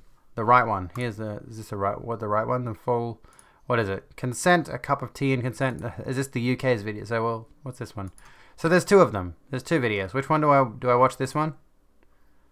This video was used by the Thames Valley Police to breaks down the concept of consent and applies it to real-world situations. We'll watch this one. Whatever. Anyway. Kind of infantilizing and mystification around sexuality and sexual behavior is extremely detrimental. It absolutely is. You just need to be outright with it. You just need to be fucking outright with it. You need to say it outright. People are gonna have sex. People are gonna fuck. People are gonna get their fuck on. And it is the best thing. We don't need metaphors. When it comes to sexual consent, we don't need metaphors. We don't need analogies. We need to the point, blunt, hits you in the fucking face like a brick at a protest, kind of just straight in your face kind of shit. You need to just need to be aware. We need condoms. If you're still struggling with consent, just imagine instead of initiating sex, you're making them a cup of tea. Oh, for fuck's You sake. say, hey, would you like a cup of tea? And they go, oh my God, I would love a cup of tea, thank you. Then you know they want a cup of tea. If you say, hey, would you like a cup of tea? And they're like, I'm not really sure. Then you can make them a cup of tea, or not, but be aware that they might not drink it. And if they don't drink it, then... Sorry, this is let the me start again. important bit. Oh, we must start again. Well, you can hear the rest of it. Don't make them drink it. Just because This is my second alcoholic beverage. Forgive me. You made it doesn't mean you're entitled to watch them drink it. And if they say, no thank you, then don't make them tea. At all. Just don't make them tea. Don't make them drink tea. Don't get annoyed at them for not wanting tea. They just don't want tea, okay? They might say, yes please, that's kind of you. And then when the tea arrives, they actually don't want the tea at all. Sure, that's kind of annoying as you've gone to all the effort of making the tea, but they remain under no obligation to drink the tea. No one wants someone to pour tea on my face. They did want tea, now they don't. Some people change their mind in the time it takes to boil the kettle, brew the tea, and add the milk. And it's okay for people to change their mind, and you are still not entitled to watch them drink it. And if they are unconscious, don't make them tea. Unconscious people don't want tea, and they can't answer the question, do you want tea? Because they're unconscious. That's really fucking morbid, but I know the point they're making there. Like, Okay, maybe they were conscious when you asked them if they wanted tea, and they said yes, but in the time it took you to boil the kettle or brew the tea and add the milk, they are now unconscious. You should just put the tea down, make sure the unconscious person is safe, and this is the important part again, don't make them drink the tea. okay, this isn't the best, but it's not the worst thing you've seen. It is a bit cringe, but the point is very obvious. The point is incredibly obvious. You know, if we're talking about the concept of sexual consent, it's very blatantly obvious. Now, I did my little consent module before I joined university. Before I enrolled in university, it was required that you got 100% on this consent module before you could enroll properly. You needed to make sure that your understanding of consent, which is not just sexual consent, it's about a number of other personal space issues as well. It's very basic. Anyone can learn this shit. Anyone can understand the sexual consent thing. Anyone can get it. It's very, very, very simple. And in this regard, the use of tea as a metaphor actually fucking works rather than the milkshake thing, which was very obtuse. They said yes then, sure. But unconscious people don't want tea. If someone said yes to tea, started drinking it, and then passed out before they'd finished it, don't keep on pouring it down their throat. Take the tea away. Make sure they are safe, because unconscious people don't want tea. Trust me on this. If someone said yes to tea around your house last Saturday, that doesn't mean they want you to make them tea all the time. They don't want you to come around to their place unexpectedly and make them tea and force them to drink it, going, but you wanted tea last week. Or to wake up to find you pouring tea down their throat, going, but you wanted tea last night. If you can understand how completely ludicrous it is to force people to have tea when they don't want tea, and you are able to understand when people don't want tea, then how hard... All of this is very serious, very important stuff. Take this in. But fuck, it's stupidly funny. I can't... I'm just picturing someone literally going around to their friend's place with tea. This is just making you want facials. Oh my god. You're gonna take this tea. Guys, this is serious. This is about rape, for God's sake. What is it to understand when it comes to sex? Whether it's tea or sex, consent is everything. And on that note, I'm going to make myself a cup of tea. Okay, you get the point. Will you give her the tea so she can come out of her egg? You get the point that is being made there. I'm sure you understand. How... He's going off for a wink. Oh my fucking god. Can we don't? May we please don't? Okay, yes. So... I'm gonna make myself a cup of tea. Don't come in my room. It's literally when you distill the analogy that far. Fuck, I'm gonna spill my wine. Thanks, guys. I'm gonna need tea after this. Fucking Christ. I'm gonna need to make myself a cup of tea after this one. At the end of the day, compare the two videos. Compare the two videos. Like, I understand the concept of moving the line because I'm an adult who can read into that. But most teenagers are going to understand the T video far more than they're going to understand some stupid metaphor like moving the line. Say it straight. Say it fucking straight, or say it gay. I can clip this whole part for YouTube if you want to put a stream marker in it, or come back and edit this. Say it straight. Put it out there. Just be like outright. Tell. I don't care what your religious denomination is.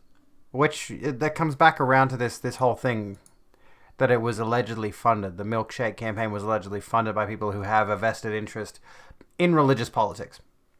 Right? Ultimately, it comes to religious domination. Whatever. Relevant. Ultimately, it does come down to... Yeah, the whole point of moving the line is wrong. The line is the line you don't cross. It's simple. Very, very, very simple. You know, it's very basic. You don't cross the line. The tea analogy fucking works. The tea analogy is perfect in this circumstance. Because, yeah, if you come over and I ask you, do you want tea? I'm not going to make it for you if you say no. Duh. Religious domination, yes, Father.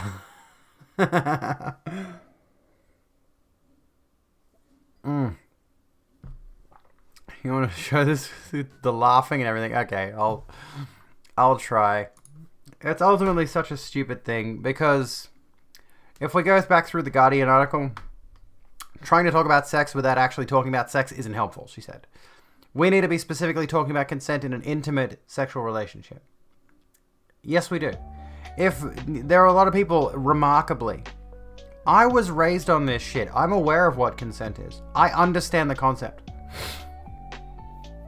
But there are some people who legitimately have very warped attitudes towards sex and do not understand consent. And who will take the idea of you were okay with tea last Saturday. It's Wednesday now. Why don't you want to have tea with me? You know? And there are people who literally have that mindset and understanding what consent is, even in fully grown adults who should have a grasp on this shit. You know, putting out educational materials. That's what this is at the end of the day. The milkshake thing is ultimately educational materials. These things need to be clear, concise. It comes around to the satire thing again. You know, if you are creating a character who is supposed to be reprehensible, you need to make that clear so people don't align with that character. In the same sense, if you're creating content around the idea of teaching people a concept, it needs clarity. You need to be able to, especially something like sexual consent, which is so foundational. It needs to be easily addressed. It needs to be easily accessed. People need to be able to look at the material and say, I understand that. Off the bat. If you show them a 5-minute video or a 2.5-minute video like that T video was, they need to come out of that completely understanding the concept. Especially if it is socially foundational, like consent is. And obviously, there are many people who do not understand consent. Australian of the Year Grace Tame, herself a survivor of sexual abuse, told ABC TV the video was so problematic in so many ways. Yes, educational material shockingly has to educate. It is insulting to the intelligence of everyone, not just adults, but to children as well, she said. It minimizes the experience of rape trauma. It fails to address the nuances of this complex issue of consent. Some users compared the videos to Look Around You, a British comedy that parodied educational programs. This is great. We have to watch this. We can't not watch this. These ants have been trained to design and build an igloo using tiny blocks of ice.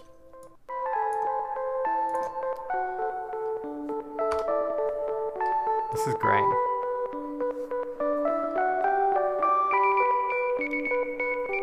Once the igloo is complete, the ants take a well-deserved rest. We'll come back to the ants later. In the meantime, thanks, ants. Thanks. Thanks. Experiment 2. An experiment was carried out to determine the effects of nitrogen gas upon water. First, a sample of water was taken.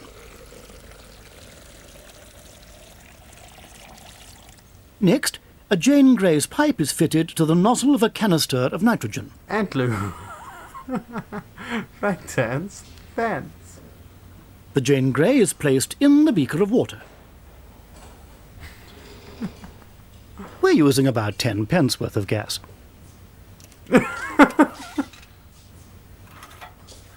Now we turn on the canister to release nitrogen. This is a satire of The gas manipulates gently through the Jane Grey and into the water, causing bubbling. A satire video The of manipulation is educational allowed to continue for 5 minutes. Manipulation. When the time is up, we turn off the gas and free the Jane Grey from the beaker.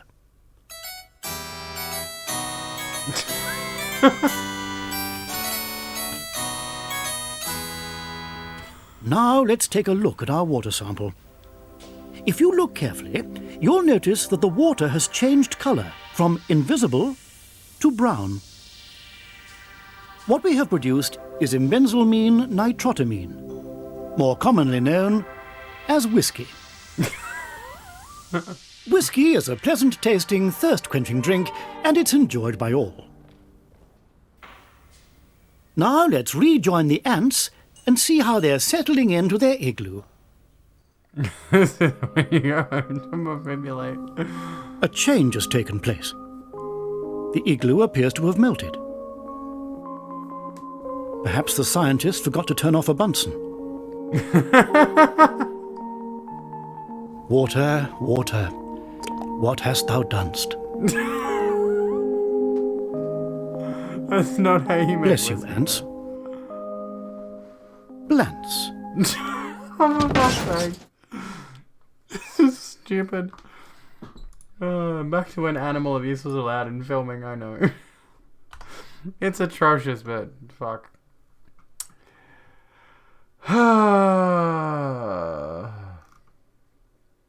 That was great. I fucking love that. There's a better one where they just literally repeat the phrase, look around you.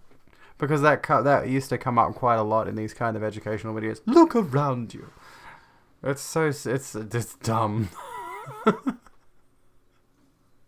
Good job, science. You have never failed us. And if we continue on this topic, I hate to break the bad news to you, Kiwi. I got the blanket from Dangerfield. It was one of the last ones. They have no stock left. I've looked. Sadly, there are none left. And I got it fairly recently too, so it's a pain in that regard. If we come back around to this, like we mentioned before, Michael's tweet, this is a different Twitter user's tweet, but another Twitter user pointed out the videos depict a woman as the perpetrator when sexual assault and harassment is overwhelmingly perpetrated by men. Rape, sexual assault, and abuse are overwhelmingly perpetrated by men, yet the moving the line consent video by the government depicts a woman as the perpetrator. That was not an accident, by the way. That was quite frankly a depiction of a woman as a Jezebel using her feminine wiles to persuade a man into the bedroom. This is either very deliberately messaging to women and survivors or completely out of touch. I do not think it was unintentional. Another section called Sex and Gender Norms confuses norms with myths. Examples of gender norms provided include males enjoy sex more than females and males want sex all the time. Holy fuck, this was supposed to be an educational website. Everything is also incredibly heteronormative. Everything is framed in terms of male-female relationships, Bremner said.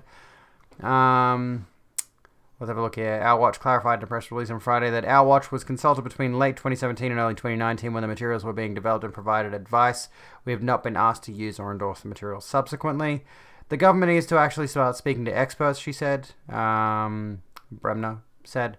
They need to stop responding as though this is a public relations problem.